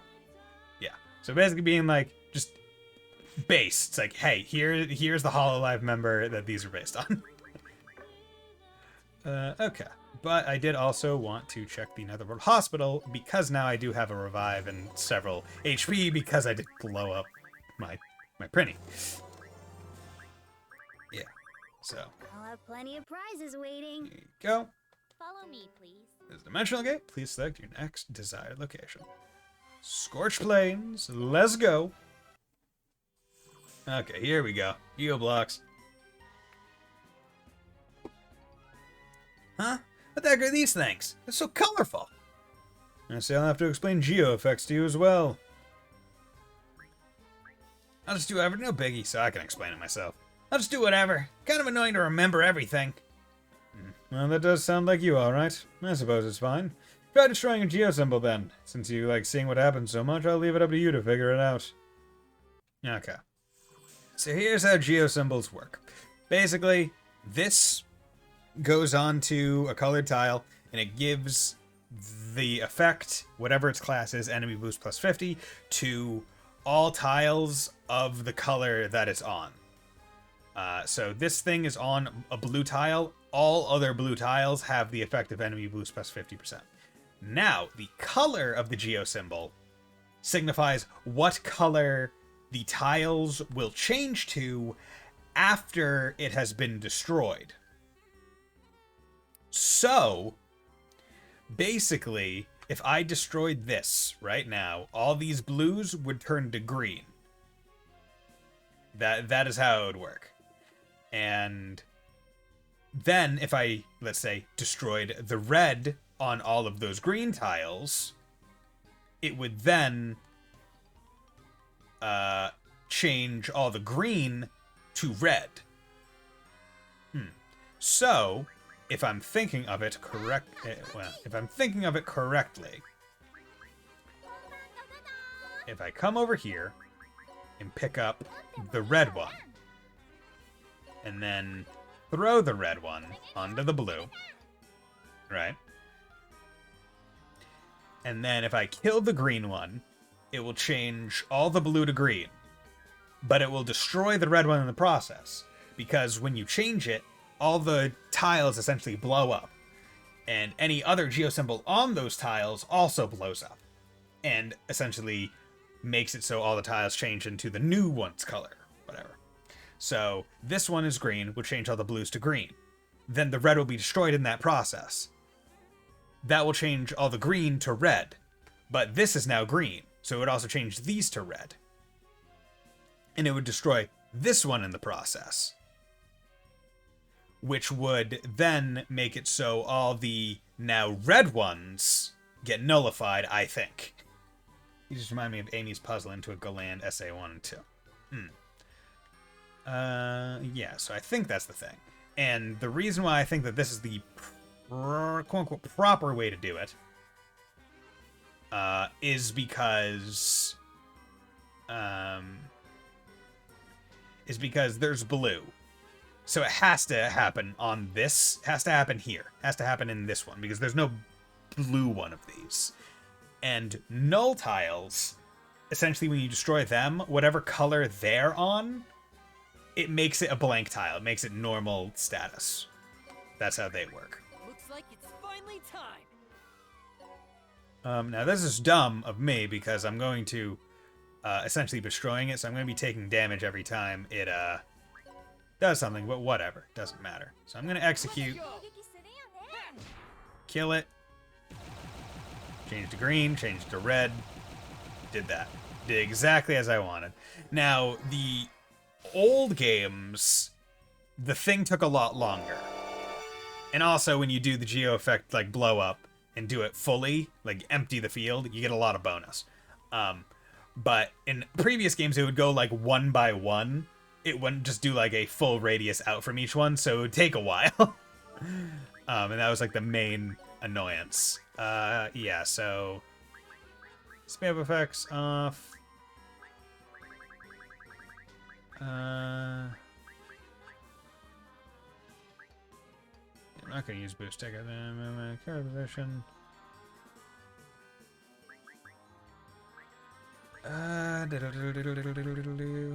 So I was gonna... That's base speed, tech speed, cursor speed, effects speed.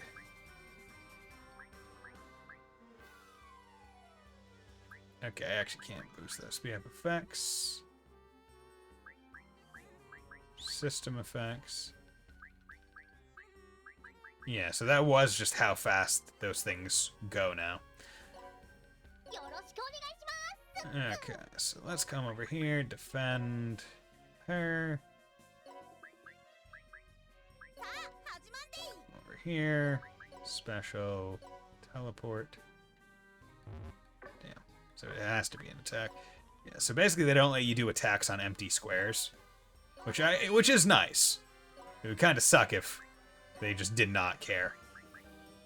The nice part about this, the Polka mage, is most mages, if you remember in the character creator, it said a red witch.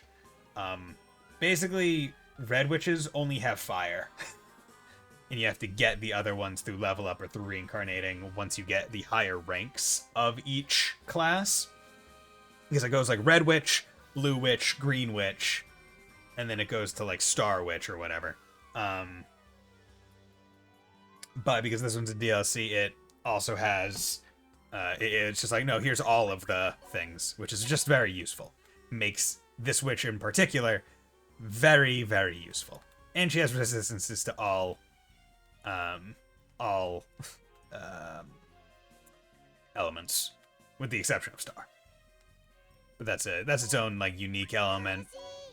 That's like the middle element, right? Where it's like most things aren't going to be weak to it, but they're also not going to be strong to it. It's just like get around resistances kind of thing. I'm well, thank you for asking. Turn. My turn. Yeah, okay. Come over. Actually, you know what? Special. Here we go. I want to use that special. Let's have you come over here. Let's see. Oh, wait, no, you don't have enough. you unfortunately do not have enough movement. Special and slam. Okay, so how? Just trying to think of all the different ways I can try and get more bonus XP for people.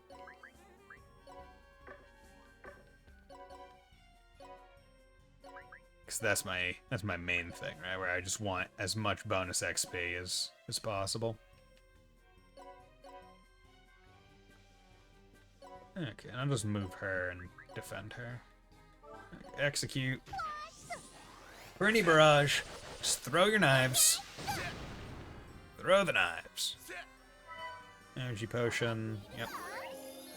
Do it again, just for support and to get the XP out.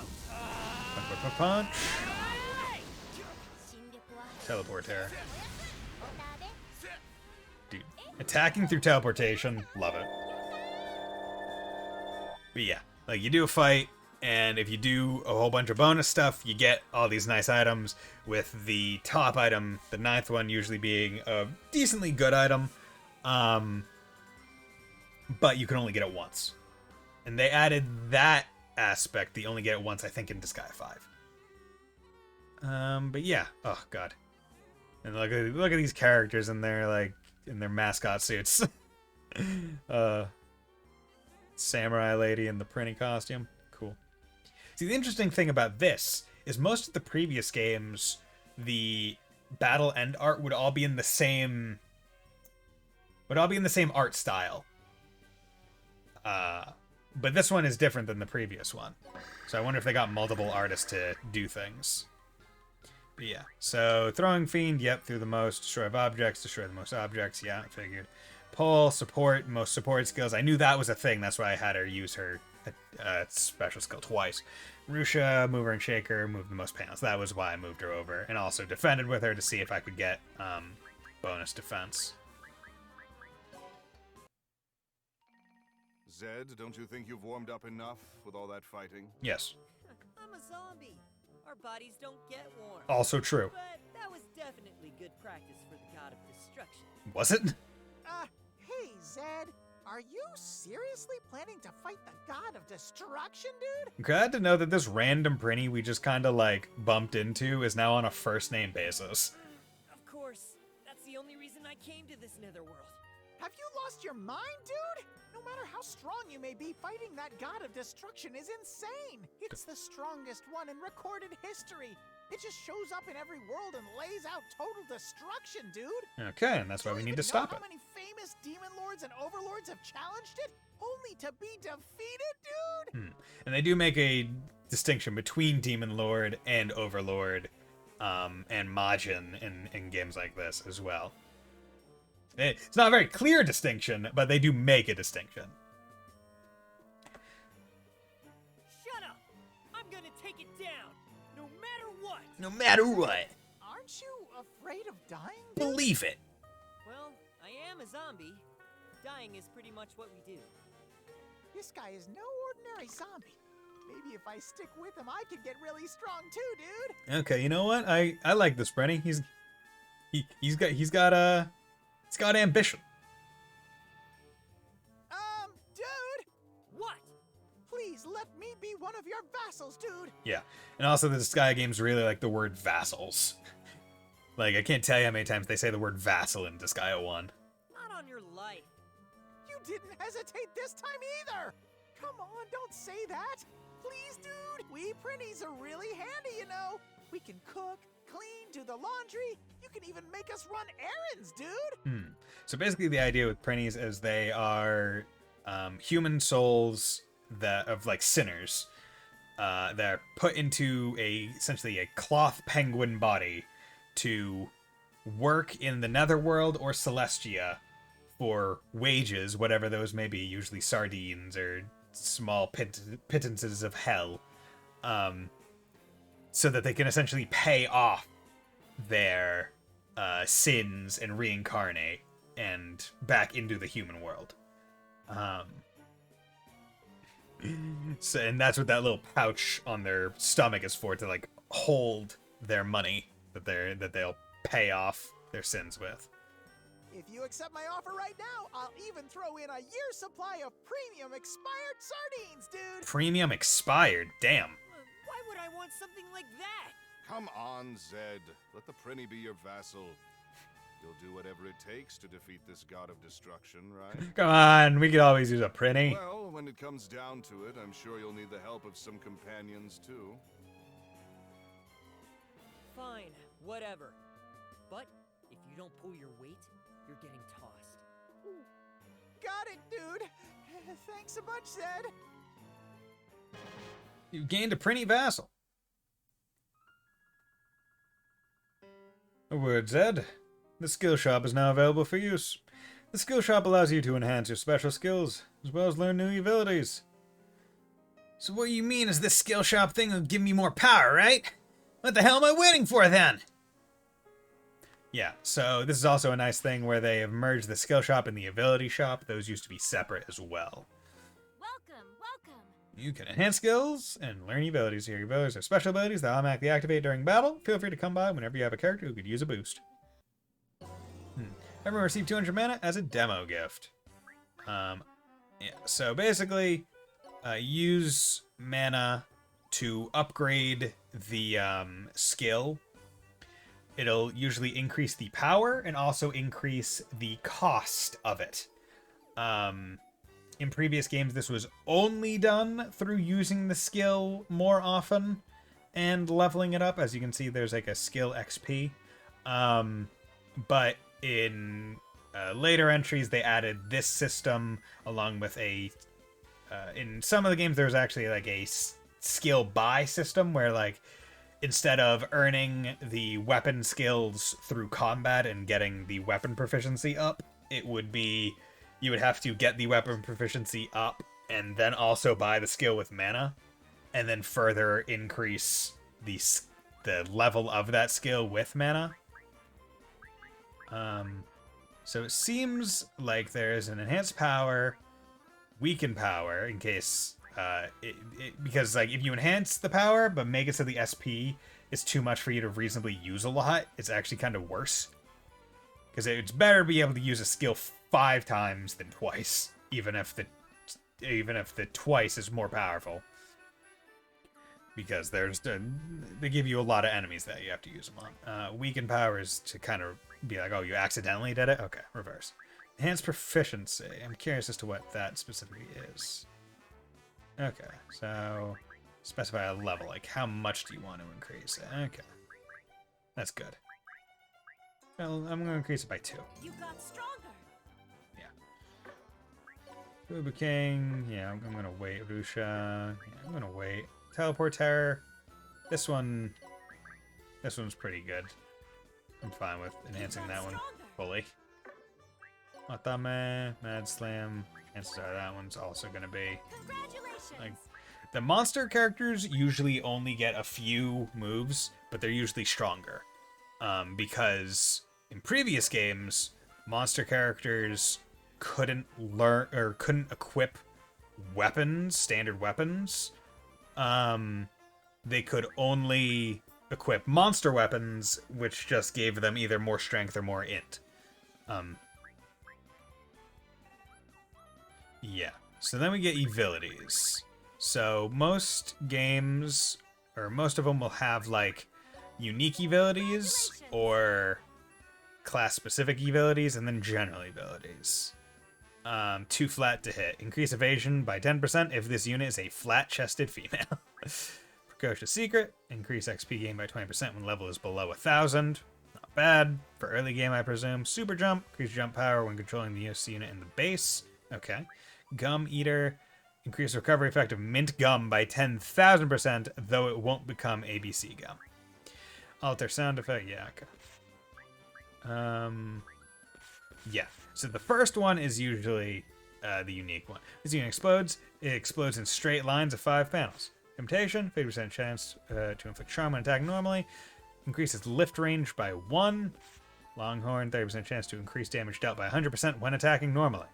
It's pretty good. Caster, increase SP by 5%, int by 5%, resistance by... Okay, yeah, I'll take that. That's good. Revitalizing power, increase effective healing specials on self by 25%.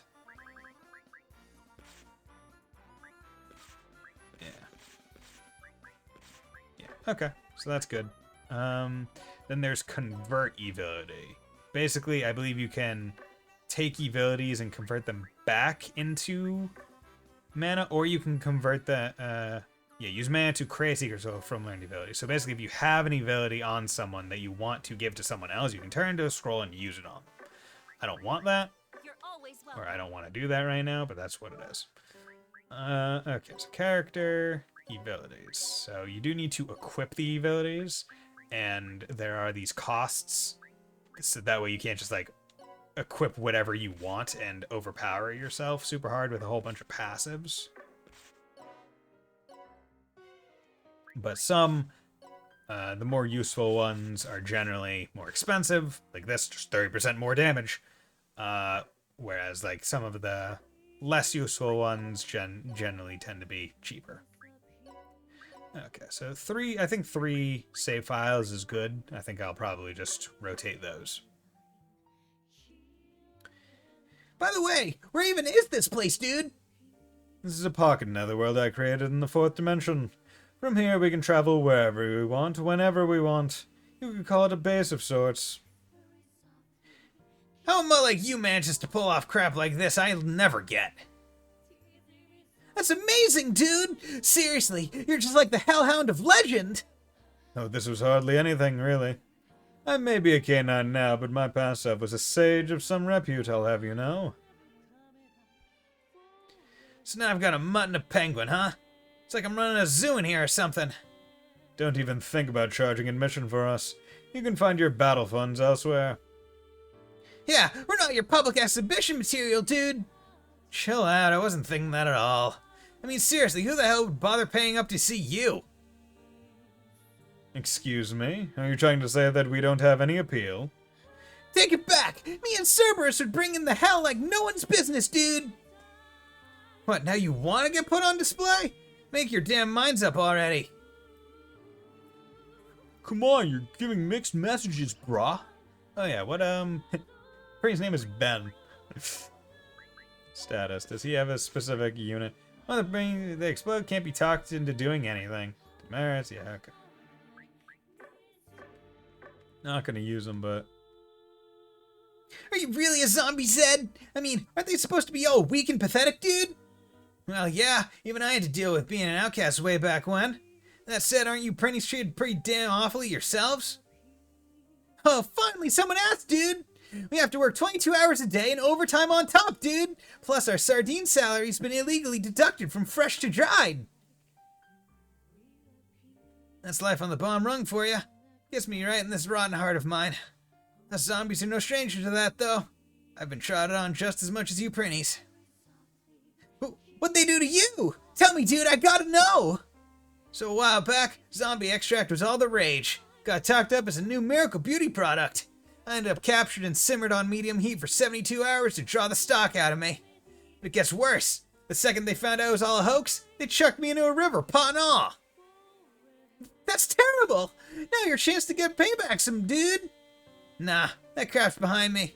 Only thing that matters now is bumping off the god of destruction. Damn.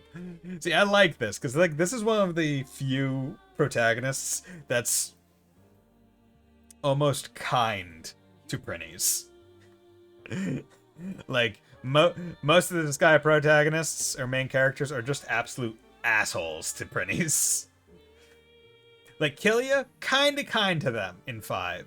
Valvatorez, not necessarily kind to them for the sake of being kind, he's kind to them because he's a printy instructor, and that's about it. And he takes his job highly seriously.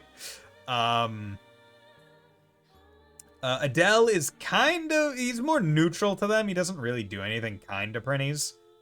But he is, yeah. But Laharl, Mao, Laharl and Mao are assholes to printies. Like, they're just mean to them as well. Like, just like their supporting cast. Other than Flan. But yeah. Why is the god destruction so sound destroying this world anyway, dude? Because doing so is its very reason for being.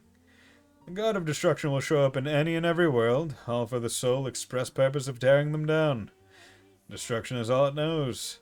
The destiny it holds from birth. Just like how you printies are destined to get Boston tossed around as battles. Man, how can two destinies end up so different, dude? But now that I know it's only doing this for the heck of it, I'm more scared than ever, dude. Gotta defeat the god of destruction, Zed. The fate of the world depends on it, dude. I couldn't give a less of a crap about what happens to the world, but I will stop that thing, no matter what it costs. You can be sure of that. Damn, this printy just keeps wanting to talk.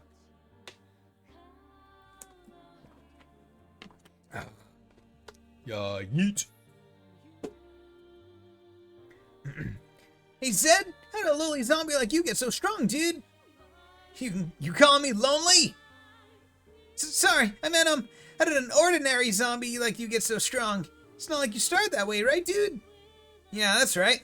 Back in the day, I was so weak, I got torn to shreds every time I fought. But each time I lost, I got back up. And each time I got back up, got a little stronger. Over and over again. Wow, that's kinda cool, dude.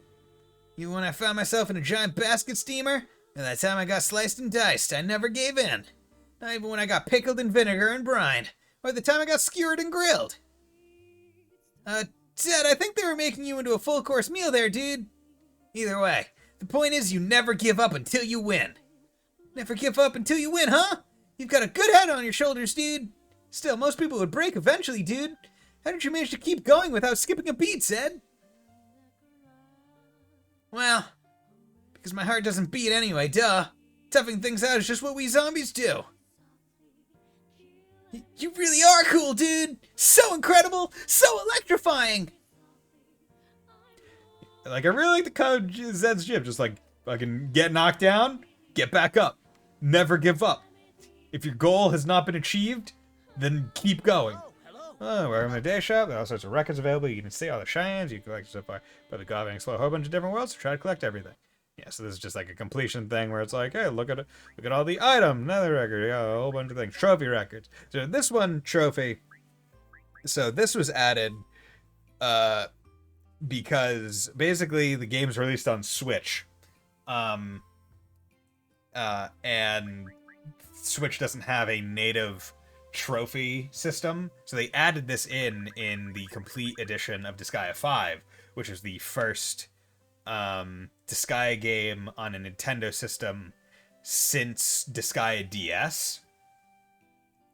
So all the other ones were on PlayStation systems like PSP, PS Vita, PS3, PS4, which had native trophy systems since the PS3, and therefore didn't really need this. But when they put it to Switch, they were like, well, we don't want to like cut out the achievement level of it, because like, you know, this is a good way to like give you a goal to try and do, right? It's like, oh, level up to this. That's a thing I can do. So this is the max level, 999,999,999. I believe in past games, 9,999 or 999. I can't quite remember which it was. I think it was 9,000. Was the max level.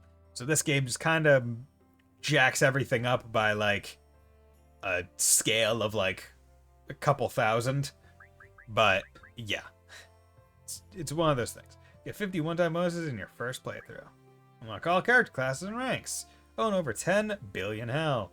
Yeah, so it's just like having the trophy records is neat. So ending list, usually there's not like multiple endings for the games. Well, actually, no, that's a lie. Most games do have like joke endings, good endings, bad endings. Most of the previous games did have something like that. Most of the time, well, most different endings are associated with the earlier Disgaea games. Later endings are just like, hey, did you do something with these characters? And you'll get like a specific, like little cutscene at the end of like a discussion between main character and said side character. But in like Disgaea 1, the true ending is actually difficult to get, like because it's like the canon ending, going into D2, and you have to basically beat the game while never having, flip, obtain a trophy. That's probably for jumping a certain amount in the overworld, but that did make the game friggin' slow down, which, you know, not great. But as I was saying, in Disgaea 1, like the canon one is beat the game without killing any, like accidentally like self-killing any of your units, which is honestly a bit harder than you'd think. So you have to be very careful and like save before you do every map. Because if you get even one, it locks you onto like the neutral / like bittersweet ending, which is annoying. Where do you wish to go? Pretty World, Fissure Hill. Okay.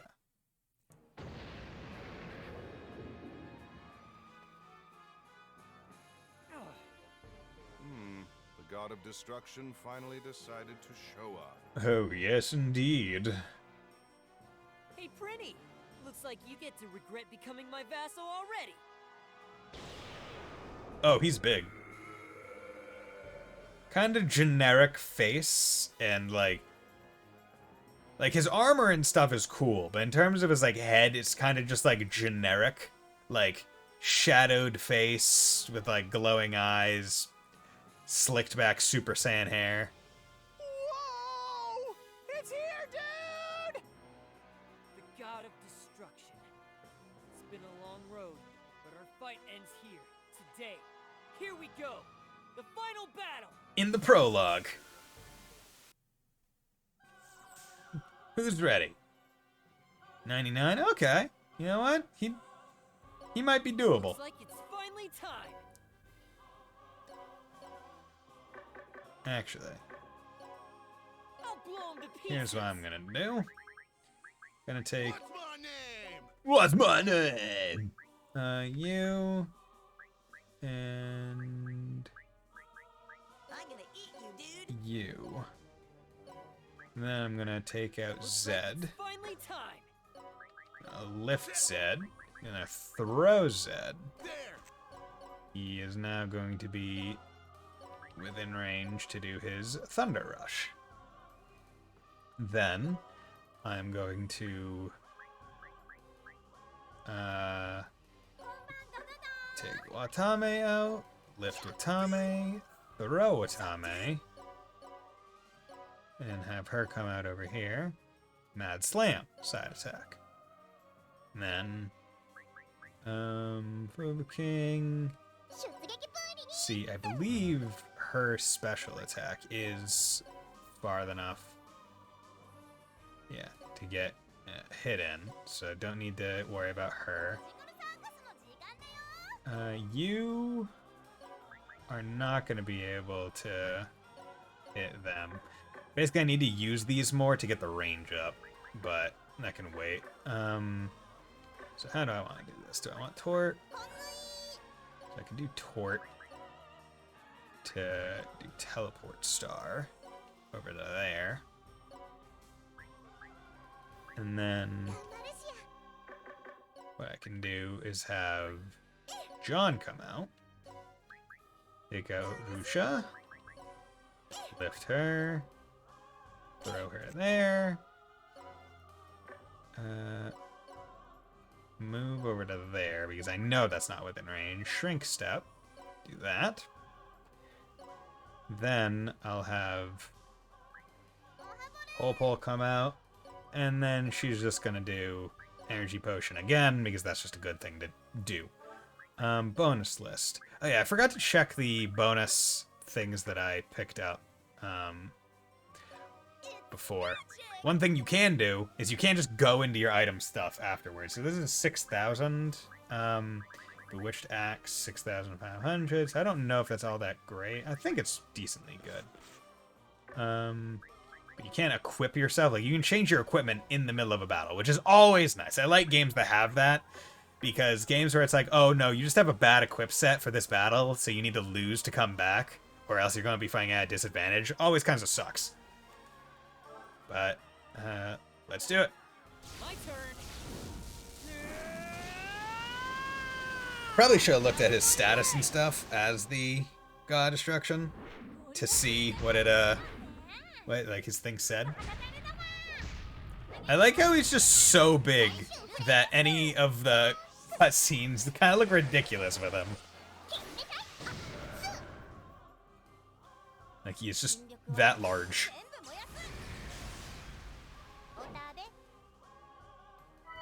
Energy Potion. Yeah, so Teleport seems to move even large enemies, which surprises me. Okay. So, oh wow, I just barely did not kill him. Wow, okay. 489. Int 1. He is not very smart. He is a mindless god of destruction. Destructive instinct. Increases damage dealt by 100%, but decreases it by -1% per 1 HP percent of HP. Okay. So for every percentage of HP I take off him, he actually gets weaker. Boss level 1. Gain boss element, nullify death blows, and reduce effects of poison, paralysis, and weaken. Okay, interesting. So you can't do many status elements on him. So you can't cheese him. The God of Destruction seeks to destroy worlds and exists everywhere. Everything about it is shrouded in mystery. He looks like a brick wall, just like massive. He is an absolute dump truck of a fellow. Okay, so you know, let's I feel like I shouldn't kill. I'm gonna. Actually, his attack. You know, I'm gonna let him get an attack off.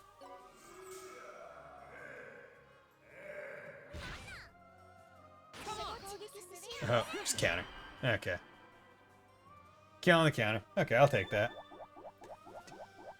Okay, so big enemies seem to have the ability to hit multiple squares at once. Jeez, okay, yeah. So, level up, already in the hundreds. So, Chin, Throwing Fiend, Ben, Zed, Damage Dealer, Atame, Fubu King, yeah, Rusha, Mover and Shaker, Popol, Support, of course. So, good. Yeah, just the support is so nice because it's support on herself too, right? Like she's not healing someone else. It's just like I'm drinking a potion myself and I'm getting more XP because of it. But yeah, so breaking and entering. Cool. Hello. Ah! I knew this was impossible, dude. Go ahead and run if you want. But just so you know, Zed hasn't given up yet. So this is reminiscent. So in previous Disgaea games, they would have these like on battlefield cutscenes where it'd have the character sprites talking, interacting. And because they were sprites, they didn't look nearly as jank or anything. But in 3D space and with 3D models, they do look extremely stiff and odd. But oh well. These are just flesh wounds. They don't hurt a bit. 'Tis a flesh wound! Merely a scratch. Zed! Is he really gonna keep fighting, dude? How is he even standing with all those wounds, dude? Can't feel him. His nerf endings are gone. Zed has his own reasons for fighting. That's why, even if he dies, he'll never give up. He does? Why would he push himself so far, dude? Let's talk within earshot of him. Look out! Move! Ugh. Dude, Zed just saved the Prinny. Damn. The God of Destruction attacked. Zed intercepted the hits meant for the Prinny, taking 999,999,999 damage!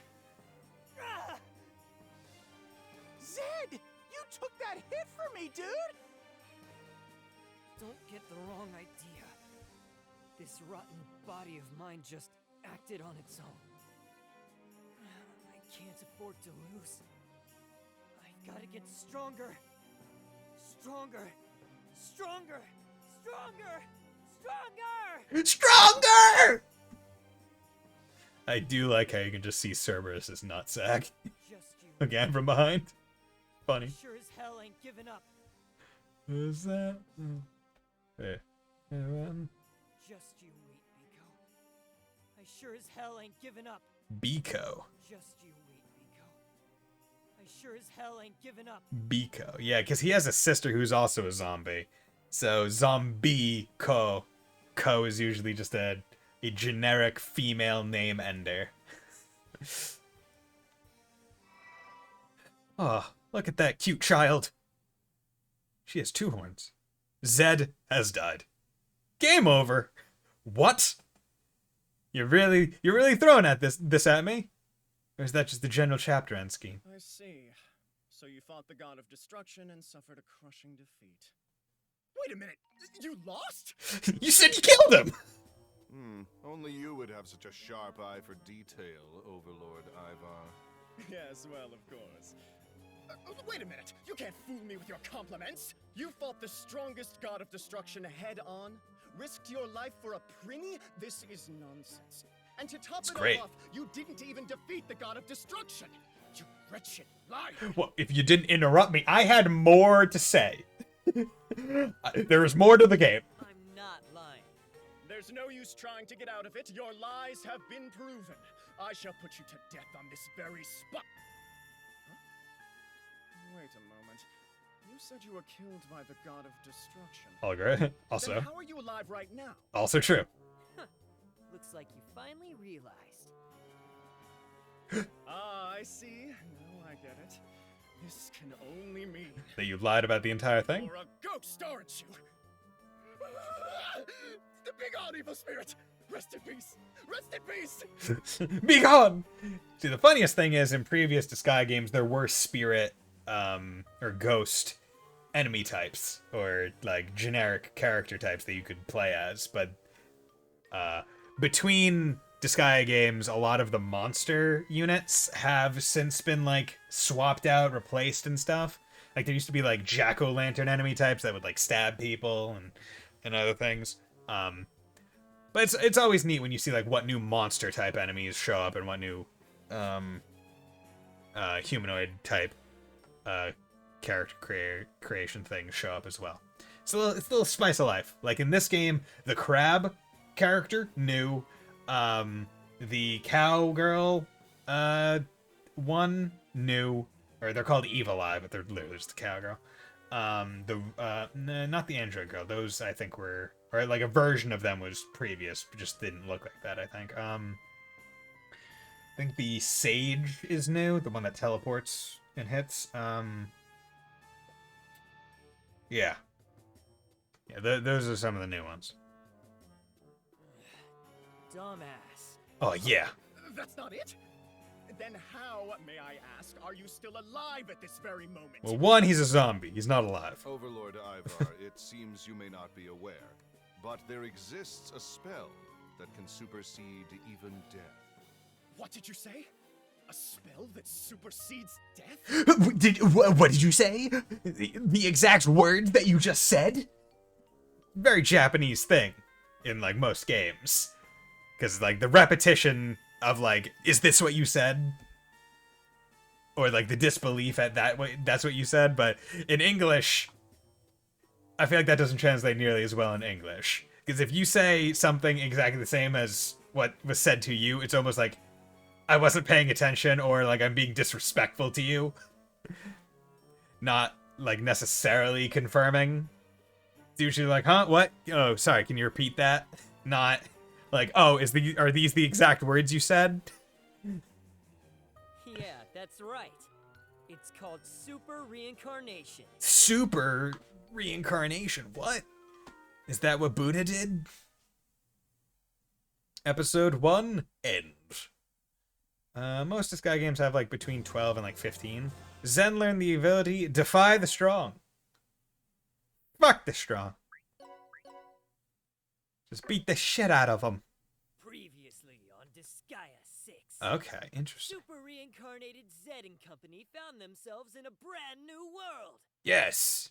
The year was 666X, and the Netherworld was shrouded in atomic flames. Remember, kids, it's not cool to play with fire. The curtain rose for the battle between Zed, heir of the ultimate demon technique, and Ivar, overlord of the century's end. Didn't I just say it's not cool to play with fire? Shut up and get flamed! Stop that! Didn't anyone ever teach you it's rude to flamethrow people? Zed emerged from the heated battle victorious. He then lived happily ever after with his little sister, the end. I lived my life without a single regret. Huh? Wait, did he even have a little sister? And not a single piece of Ivar remained. Oh, that's a cute voice. I like that The wheels voice. of reincarnation never stop, and thus a new story begins. Okay. Interesting. So a couple neat things about that. Drop Zed. The super reincarnation process is almost finished. Okay, so the neat thing about what just happened.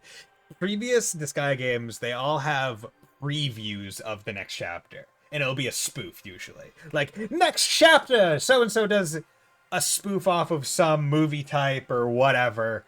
Or in Disgaea 4 specifically, it's like, hey, here's some sardine facts or whatever. Like, they do something pertaining to the next chapter. This one is like, the previous one. Previously on this, something that totally didn't happen. Another little Easter egg they said like master of the ultimate demon technique. That's just straight up Disgaea 5 base plot point was a thing of like, oh yeah, I'm the master of the ultimate demon technique. and doing like that from Goldion. So I thought that was neat. But yeah, so I like that. That's a little change up. That's unique. I think that's great. How many tens of thousands of times have we done this now? Damn, it seems like it's still not enough. Your opponent's the strongest god of destruction to ever exist. You can't expect to defeat it that easily. If you don't like super reincarnating, then get stronger and defeat it already. After that, you'll be done. Then you won't have to. Alright, I get it. Okay, it's rewind time.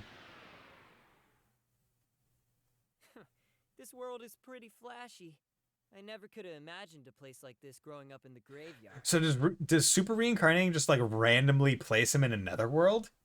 Like, does it randomly place him in like a netherworld that's soon to be invaded by the god of destruction? Because in the Prinny world, it was like, oh, he did some stuff, he fought, and then the god of destruction just showed up. So maybe that's how it works, because like there's a time motif, like, right, where it's like reversing time. So I presume that's how he got to the parliamentary place with Overlord Ivar, and that's how he's like telling it, because like this is after he's already completed his quest. It doesn't have to go back in time to various places anymore. Maybe, potentially. This appears Possibly. to be the human world. But Human world, okay, already. Oh, hero, how could you have fallen like this? Okay, so we're already at the human world. Usually the games take a while to get to the human world, but fun fact about this character, voiced by Pro ZD Sunwon. So yeah, that's always a neat thing, seeing like that kind of stuff. Who the hell are you? I am Misador, king of the human world. And it's my duty to resurrect the hero whenever he or she falls in battle. Okay, so like almost like Dragon Quest-esque or like old fantasy game kind of thing, but Misador. I am a miser because he's covered in gold rings. And King Misador, classification king, the filthy rich king of the human world. Money makes the world go round. Okay, interesting. Me? A hero? What the hell is this guy talking about? I have heard rumors that the king of the human world has the special ability to resurrect heroes. Perhaps his ability resonated with your super reincarnation, bringing us to this world. Maybe. That all sounds like gibberish to this rotten brain of mine. What are you mumbling about, oh hero? Oh, There's no time for you to lie dead. You must defeat the god of destruction. Defeat the god of destruction, huh? I don't need you to tell me to do that. I'll fight it as many times as it takes. Wait! Where do you think you're going, oh hero? Shut up! I ain't no hero, damn it! Get out of my face!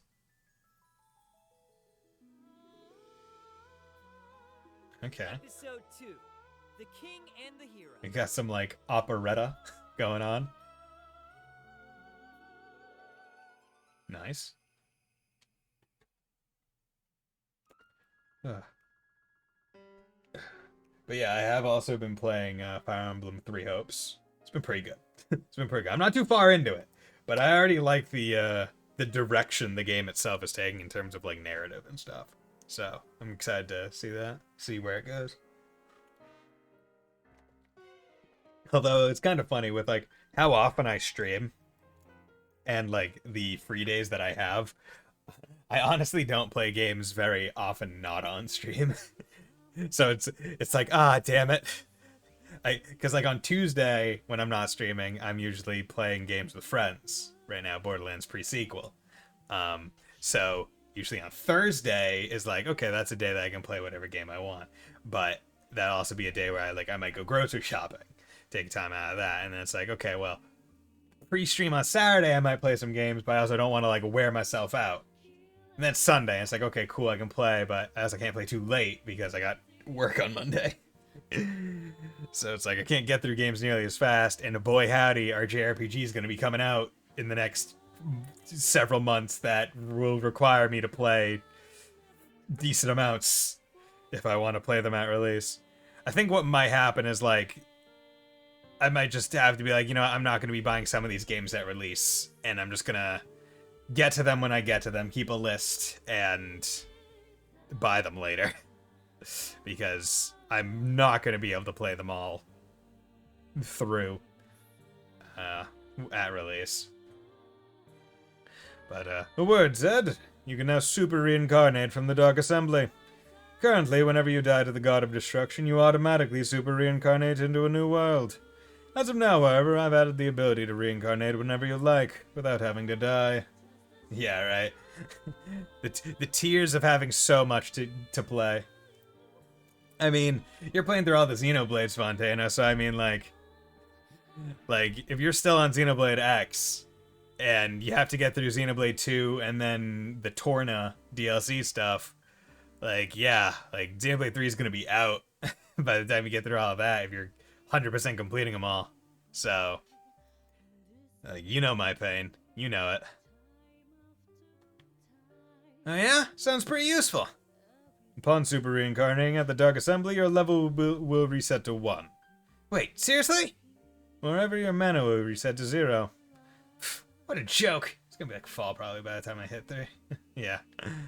However, your base stats will increase. In time, you'll be starting out strong enough to offset the drawbacks entirely. Furthermore, you'll obtain special points known as karma according to the level at which you super reincarnated. With it, you can enhance a character's capability type, or unlock potentials to further facilitate their growth. You don't say! I do say. By super reincarnating again and again, you can obtain power beyond your wildest imagination. Guess it's worth a try then? Off to the Dark Assembly! So, in previous games there was always regular reincarnating, but this game I incorporated into the plot to a degree, and made it even more of a thing, it seems. And I believe it's that heavy incorporation and upgrading that made the inclusion of, like, auto battle in the game more useful or imperative, because they want you to reincarnate a lot more. No matter how many times one dies, super reincarnation will revive its contractor upon their desire until their desire is realized. Said contractor will grow stronger upon each successive revival, provided they don't admit defeat, that is. Thanks to that, I've gone from plain old zombie to total powerhouse. That's right. You used to be a spineless in every sense of the word. You couldn't even bring yourself to kill a fly. But now when you see them, you're all, yeah, out of my way, you worthless insects, or some other cheeky nonsense. Gaining strength required you to abandon your morals and common sense, sure, but to think you'd rot so far in body and mind. Look who's talking. You're just as rotten as I am, you mangy mutt. Well, excuse you. You do realize you're speaking to the creator of super reincarnation, don't you? I may be no more than a pooch now, but in my heyday, I was a sage of great renown. A super sage, even. Now you're calling yourself a super sage? Whatever, I ain't wasting my time playing pretend with you. It is not mere pretend. If you knew my accomplishments then, I could guarantee even you would. Hey, get back here, Zed. I'm not done talking to you. Okay, so where's super reincarnation?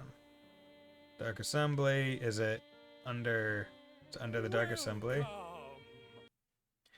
Assembly, Fubu King is there. Get pierced by an archer. Actually, I wonder if the Senate... I wonder if this is the thing that lets you be able to recruit this type. Maybe. I'll use market intelligence. Yeah. Come on. Come on, gain access. Okay, yeah, there we go. Arigatotsu! I want to use the market intelligence. Zed. Okay, so Zed can super... Okay, so that's it. So super reincarnate is just a thing here. So there... Okay, so they just changed reincarnate with super reincarnate. Okay. So basically one of the neat things that you do is you can reincarnate yourself at various levels. And the more mana you use to reincarnate yourself, the the more karma, or usually it's bonus stats you get to allocate. So I don't know how karma works, but yeah, let's do this. So average.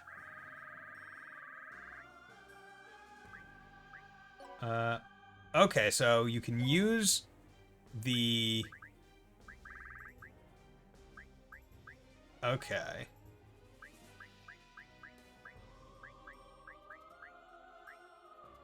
Karma spent. Okay. So you can only spend up to the amount of karma that you've earned, and for me, that means I can only do ints up 1 point. But that's fine. So unlock ability. So, yeah, so you want a lot of karma, so you can get, like, movement range up, which is insane. Like, that's awesome. Just base. Throw range up. That's great. Counterattack up. Yeah. Jump power up. Attack range up. Attack range, I feel, would be insane. With like, fist. Oh, yeah, I can just attack from 3 squares away with fist. Damage dealt up. Just base increased damage percent. That's awesome. So, basically, it seems like this... This kind of replaces the character board from Disgaea 5, where you would go through like a mini game kind of thing, and I'm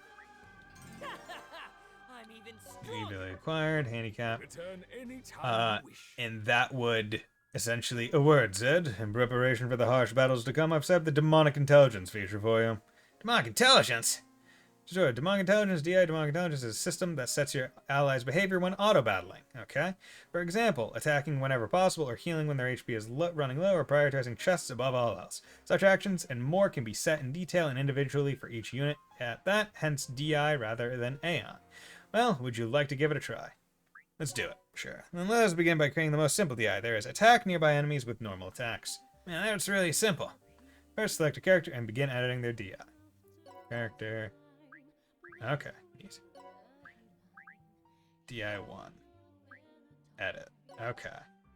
Designing DI is quite simple, really. All you need is to decide when, to do what, to whom. And it really is simple. As we want our DI to attack nearby foes, select enemy forces in the to whom section to set the target to all enemies. To whom, enemy forces.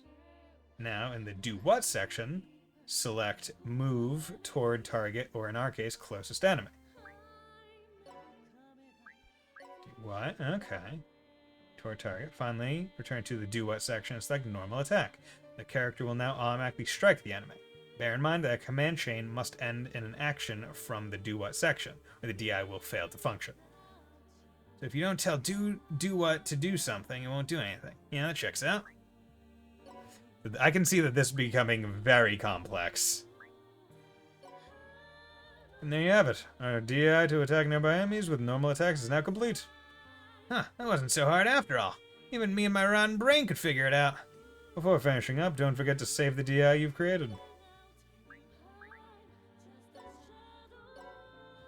That's enough DIing for now. Let's try putting it into practice in an actual auto battle. Select the newly created DI and set it as your active DI. Okay, and we're ready to go. Now to let our battle do its work. I'll kill you. Damn it. Yeah, we're ready to go. Yeah, yeah. Hey, Sacred Jade, how's it going? Hope you're doing well. My turn. Okay, so let's speed up. Damn it. I'll send him flying. There we go. Going alright? How about you? I'm doing well, you know. This is my first time playing the game, so I'm having a great time playing a blind Disgaea game. It's been a while since I've had this experience. Literally since Disgaea 5 came out when I was in college on the PS4. We did that battle on our own. And while following the orders we set too. Handy, isn't it? No longer do you have to manually input every last command. Such is the beauty of demonic intelligence. That you played the Switch version? No.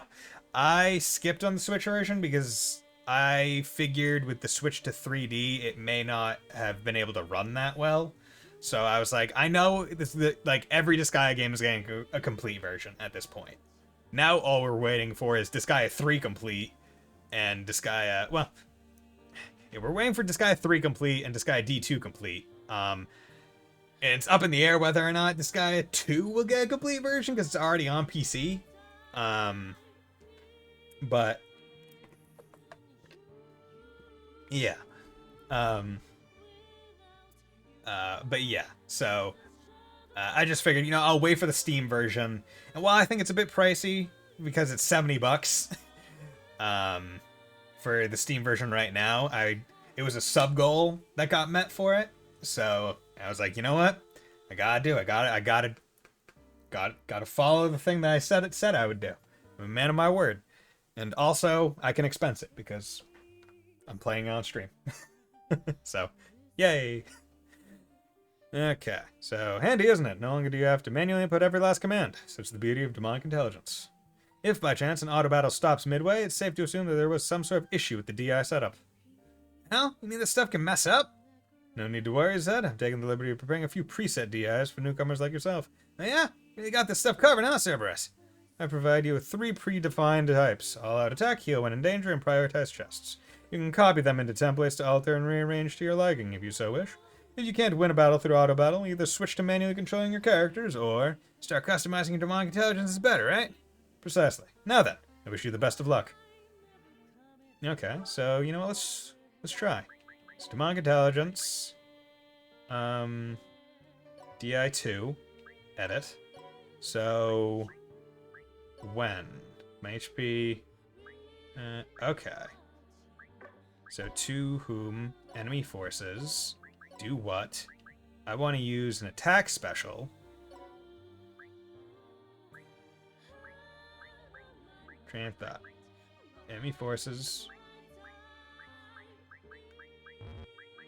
Yeah, so.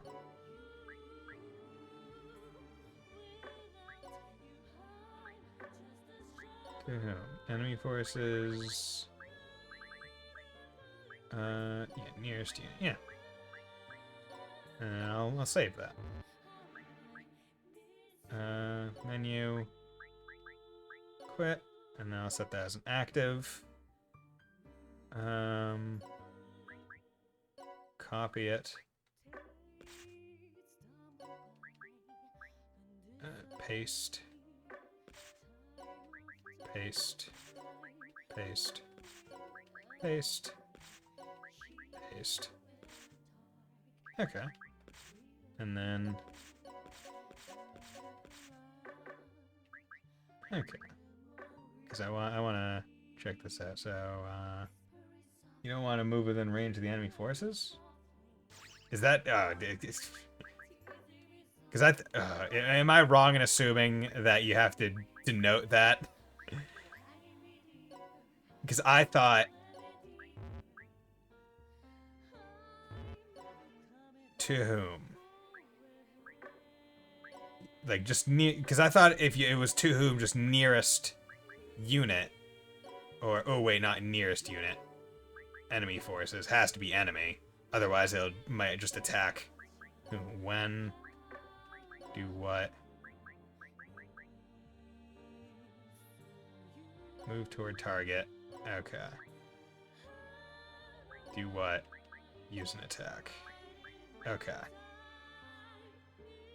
Use special. Okay. I think that should be it. Okay. Okay. So then... Just load template.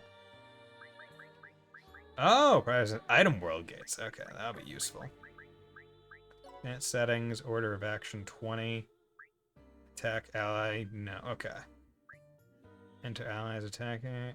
Oh, okay, well, you know, that's... Okay, so let's quit. So now let's copy.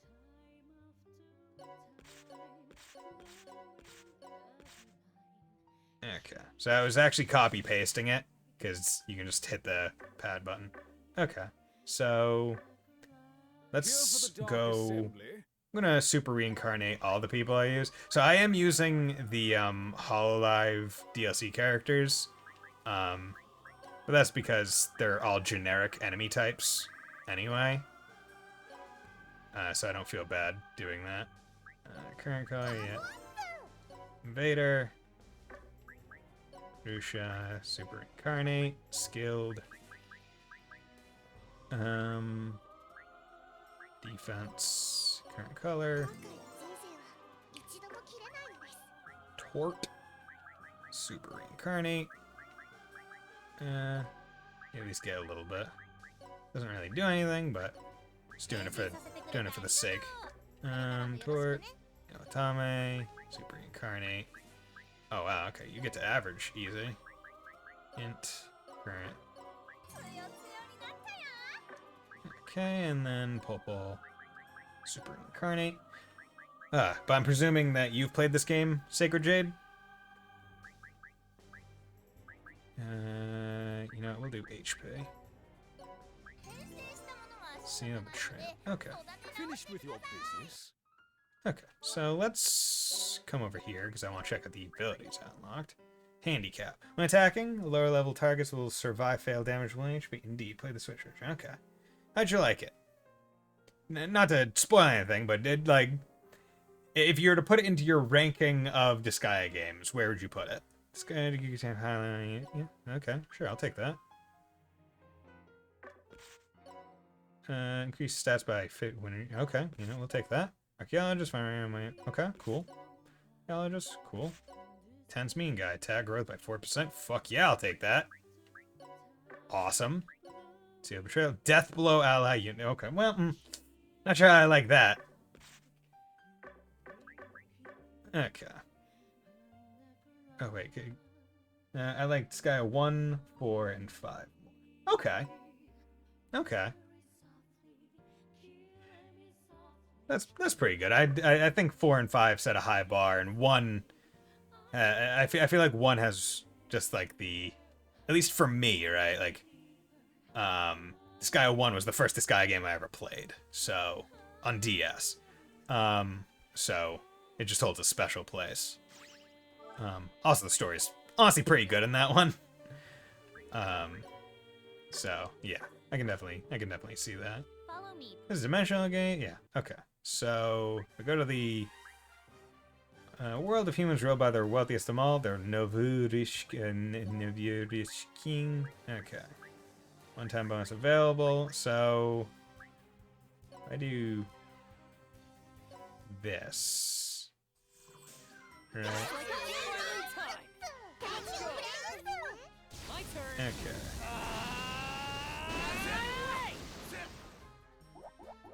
Wait, I want auto battle on. I just want it to skip things. Yeah, so this is one where it's like you almost. Okay. Pad. Yeah, and then you can just set it to. Wait, I thought I said repeat. Okay, well, actually, I want to try some stuff. So how much did that get? Level 3. Okay. Wanted to check some stuff. Okay, so if I turn speed up, effects speed. Yeah. So combat move speed. Yeah, isn't there specifically auto battle type settings? Oh wait, did I? Yeah, auto battle on. So auto battle automatically re-enter the stage when clearing a cleared stage. Yeah, okay. Auto battle group. Just cursor, start stage notification, use boost, memorize cursor. It's not switch, it was a button press. Yeah, okay. Follow me, please. Okay, so let's do this. Wasteland Cliff and see.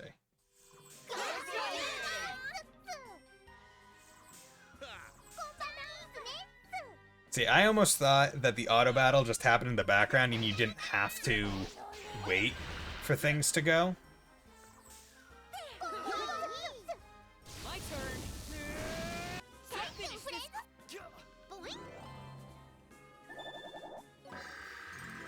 Yeah, there we go. And it's just, yeah. So it's one of those things where you can almost feel like this could easily break the game. And when I say easily, I mean quite easily. Because it's just like, oh yeah, no. You just leave this running in the background for a while. And just walk away from your computer or console. And if you have everything set up right, it's gonna be exactly what you want. Right? Like, it's... And that's it. You're not gonna... I'm gonna turn off repeat. Yeah. See, I had thought this was going to be a, like, purely in the background kind of thing. Like, it would just be like, oh yeah, you did this many battles. I have done that one once, yeah. See, I don't plan... So, I'm not sure if I said this at the, start of... God darn it.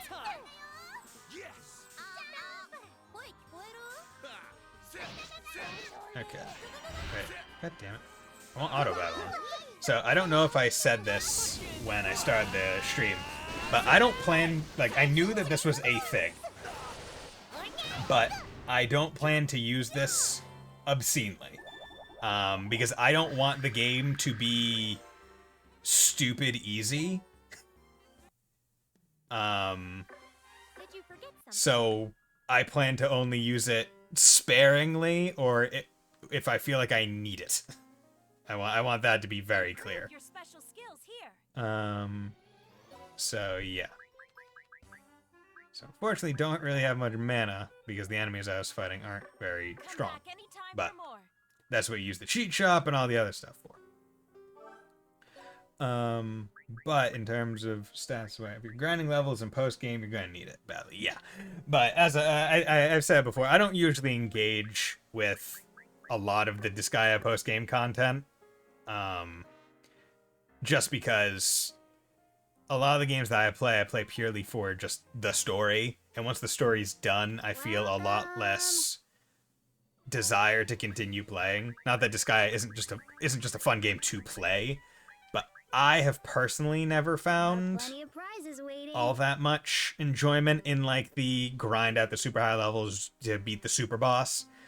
I get that people do like it, and I'm glad that's, like, an option for them, but me, I'm just like, I like the vibe of the game, I like the way that the game plays, handles, like, the turn-based combat, I like all of it. But the post-game super high level grind out to get the, like, all the best item world stuff isn't what I go to the game for. And yeah, that's just about it. Okay. So, Where do you wish to go? what I am actually gonna do is, I think, because I, yeah. So because I, did, fights as I did, and now I'm at low level because I super reincarnated, I want to level up, just a bit. I think it's got 5 post game because the grind and the gameplay became enjoyable and a bit relaxing. Yeah, I can definitely agree with that. I also like the post game a little bit because one of the things is like that post game getting to, like, Carnage Dimension was kind of, like, plot relevant. Like there were cutscenes associated with it and stuff. Like, it wasn't just like, oh, you went to the assembly and unlocked the thing and now you just have another. Okay, I like that art. And you just have another thing to do. Yeah. Yeah, look at that. Dude, look at that fighter in the background just flexing. Dude's flexing. Don't worry. We're looking respectfully, people. Okay. So I wanted to do that because you just... I want to be at about where I was when I finished the first chapter. Interesting now that it's just Prinnies. Okay.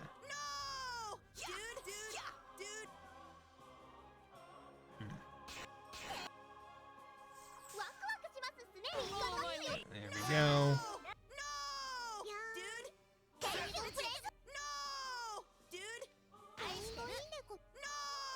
go. Okay, so what level are you gonna put me at? Oh, dragon with the healer. Cool.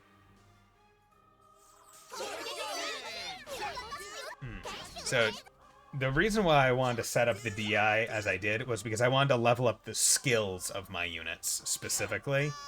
I didn't want to just have it be base attack, because getting the skill levels up is just more useful in my mind.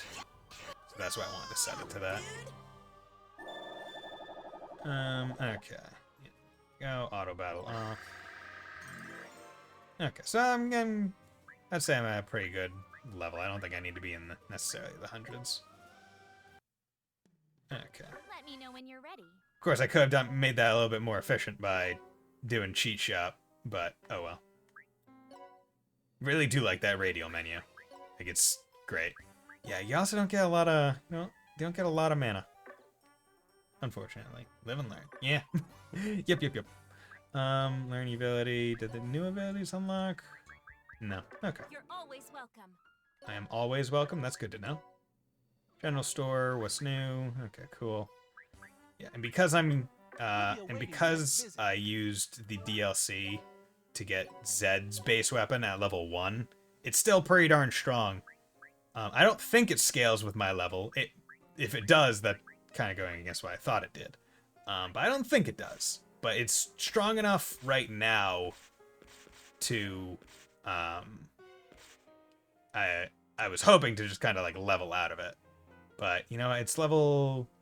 Or it's doing 11,332. 11,332. 11,332. 11,332. Hey, what number is it? 11,332.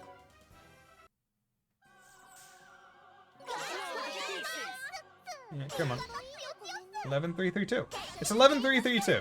I'm not sure if we know, but it's 11,332. What I should have done was taken all the like all the regular jobber unique enemies, and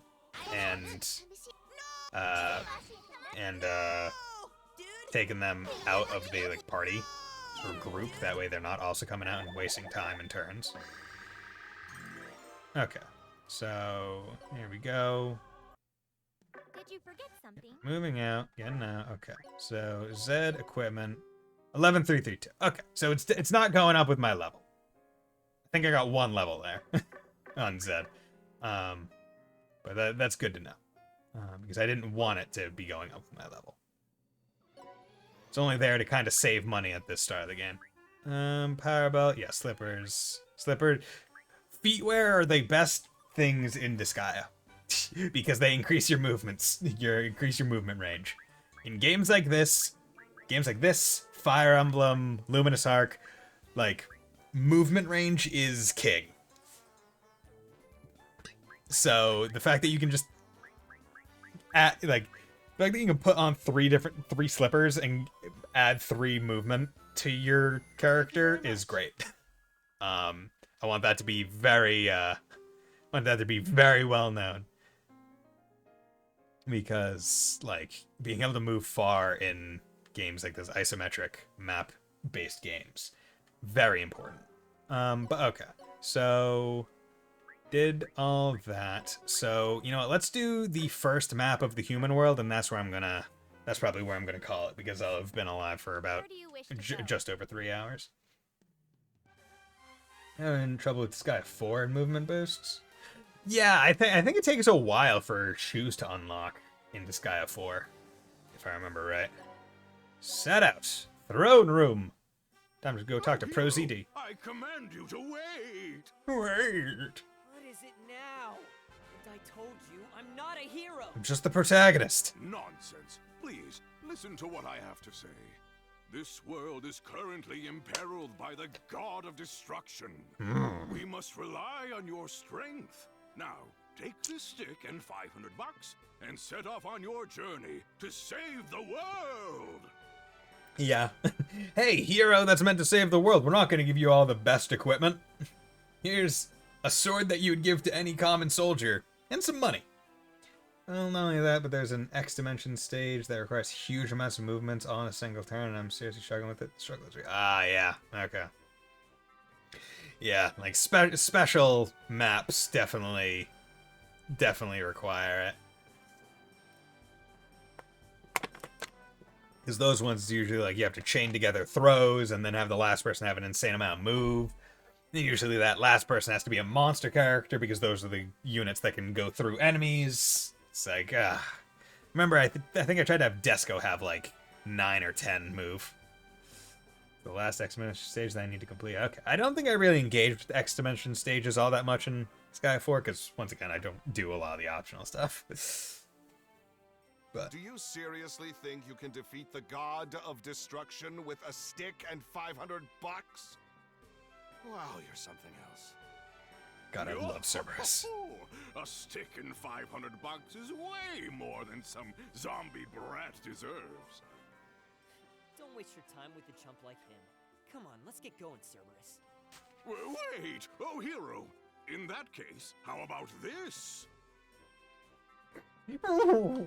Mysador pulled out a huge wads of cash from his pockets. It's super effective. What the hell's that? What everyone loves! Stacks of bills! If you manage to take out the god of destruction, it's yours! See? That's what I say, but they're all phony. As if I'd actually give my precious money to some zombie. Good to know that the king of this country has counterfeit builds, just, you know, within hand's reach. Cut the crap, I'm not fighting for money, damn it! Excuse me? That can't be true. Money is what all heroes, gods, and saints want. Money makes the world go round. Saints. It's good to be king. Oh, I just can't wait to be king. Not that king. Well, not for me. Don't go lumping me in with those losers. So you want to play it that way? Then I'll show you the power of cash. Come here, my little money grubbers. Also, for being real here, chances are the money he's offering isn't hell, right? So it wouldn't even be good for us. Like, it's not the currency we use to purchase things. Maybe if he get his gold bullion so we could, like bribe the senators. Mysador scattered his bills about, causing legions of stalwart warriors to appear. What do you have to say about that? This is the power of money. Okay. Yeah, time to... Oh, God, no. Okay. So let's go into settings. Because, wait, where's auto battle? Yeah, auto battle. Set auto battle when entering a stage. Okay, it's off. Okay, cool. It was just carryover from before. Okay, it's fine. It's fine. See, I want to be able to, yeah, so, yeah, if I remember right, these effect speed and event speed, things that you upgrade through the, whatever you call it, the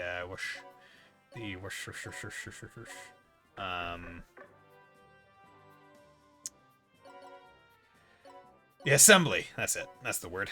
I'm good at thinking of words that I have in my brain. I'm good at speaking like a normal human. Special Thunder Rush. 50. Let's see how it does. There we go. Cool. Special Pretty Barrage. Special Shrink Step.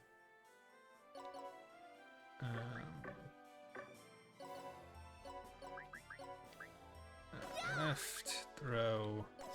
Lift and throw. Lift and throw.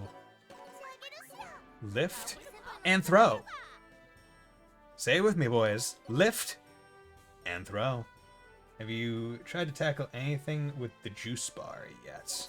I don't know if that's active for me. That might be a thing that has yet to be unlocked. Because I saw that at like the result end screen, like the XP juice bar or whatever. But I haven't received anything saying I can do anything with it yet. I'm guessing it's another, like, bonus to XP and all that jazz. All that jazz. You like jazz? Special Sanctuary. Yeah, sure, do that. Bit more than that? Okay. Yeah, I'm looking forward to, it being revealed what it actually is. Musha, yeah, let's throw you forward. So I like how they gave the Prinnies far throw. Because they can't be thrown.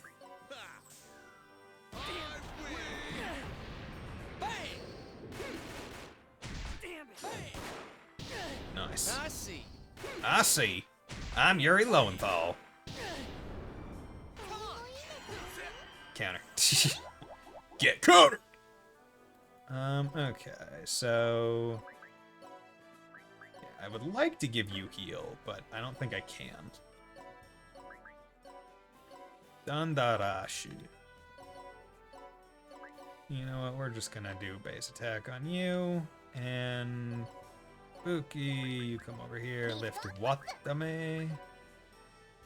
Watame. Come over here, special. There we go.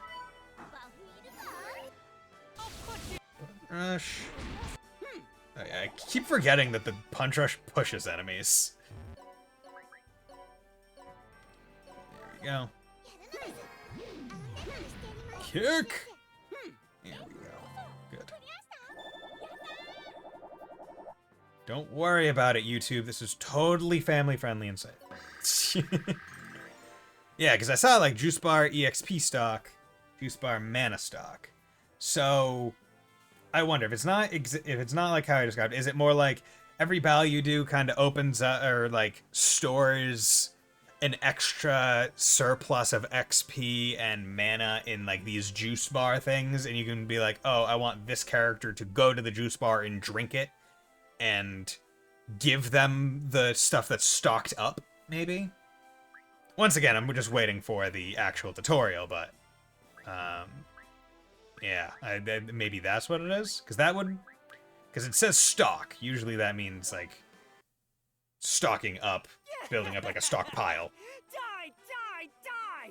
You money-loving pieces of garbage! Whoa, amazing! Zed's like an inch away from saying, fuck capitalism! He's uncommonly strong. And most importantly, he has the incredible willpower to resist the allure of money. Money! He may just be the one I've been seeking for so long. I'll wait until you unlock it. Well, I asked my question a certain way so I wouldn't spoil it. Okay. Thank you. Much appreciated. Dude, Mazador, just Mr. Krabs. Mazador looked over at the party expectantly. Who gives a crap? Wait. I ask that you please allow me to join you as a comrade. A comrade? Hell no. Is this a money thing? I'll give you as much as you want. Or, if you'd prefer, I can give you a castle. I said I don't need any of that crap. The only thing I need is to defeat the god of destruction. Don't be so hasty, Zed. He is offering us a hefty sum. Why not just accept it? It may help us defeat the god of destruction. Fine. In that case, I'll take it. Fine. Hero, Baka. you'll accept me as a comrade, then? I do like how he just loves to hold out certain words, and they'll just add some letters to say, No, not hold as it a out. Comrade! From now on, you're gonna be my damn wallet. That's it. Just my wallet. Mazador became Zed's wallet. What's this? As a token of friendship, Mazador gifted Zed a full set of ultimate equipment. Retail value 100 million hell. Seriously? Awesome. I managed to become his companion for a mere 100 million bucks? That's pocket change. Just as I thought, for the right price, you really can buy anything. 100 million bucks. So How small. can this be? His Majesty has fallen to the forces of evil. This will not do. I refuse to stand by as peace slips from our world. I think that's Gilbert's voice actor. I think that's Gilbert's voice actor. A word said, the quest shop is now available for use.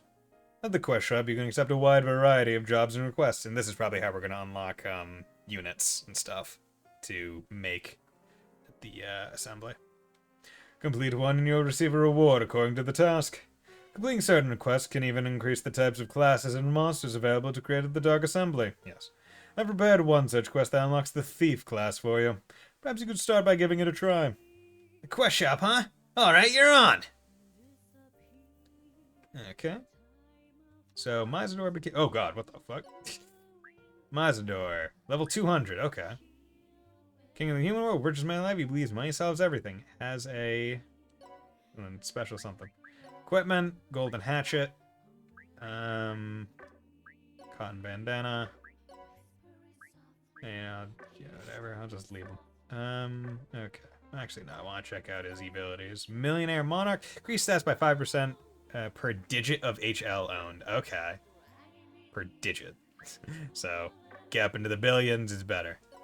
Status. Unit. King of the Human World, richest man alive, he believes money solves everything, has a special ability to revive the hero. Ah, okay. So, here are the demerits, whatever these are. 10,000. Oh, okay, so just increase karma. That is good. Weapon mastery gained, 100 karma, 100 each extract. That, okay, interesting. So I just hit the accept all for whatever it was.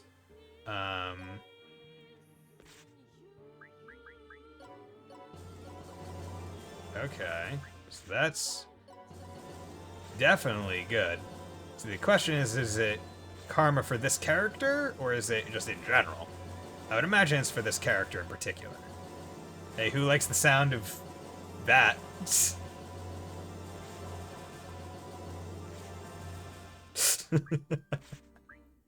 That's funny. Okay. So Mizador, richest man alive manual.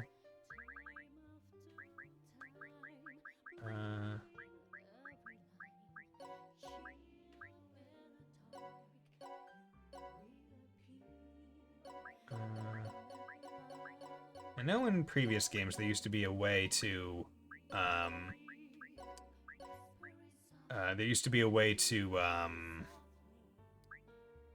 like, pick them and slot them in, like, slip them between instead of having to, like, just swap them base. I didn't see that option. Okay. So, item, got plenty. Actually, curious as to, like, the ultimate. Final closer accessory, it says no refunds in small print, so it's actually just worse than what I have, but I also have some OP armor, so yeah, there we go. This is the DLC shop. Hi, Elliot. Apply DLC. Do I have a Mizador one? Yeah. Might as well. I'm doing it for Zed. Might as well do it for Mizador. See you later. Characters. Equipment. Regal Axe. Special for Mizador. Special muscle for... Holy crap. HP out the wazoo. You know what? I guess I'll give him the ultimate stuff. Whatever. It's his own shit. Whatever. Okay, so now he has plenty of HP and stuff. That's good. Okay, so yeah. I'm gonna save here. And this is where I'm gonna end the stream because I have been going for just over 3 hours, and I don't want to get too deep into anything, and doing the voices for characters has got to my throat. So, yeah. As I said before, I'm planning on having Disgaea kind of be my Wednesday game. My Monday, Friday game is going to be Ys until I beat it, at which point maybe I'll swap Disgaea 6 to be one of the Monday, Friday games, and then on Saturday, Sunday, the weekend game, not both Saturday and Sunday, but either or, is still the Dark Souls 3 with Duolingo thing, which is related to the sub goal for me to do the Nameless King boss fight.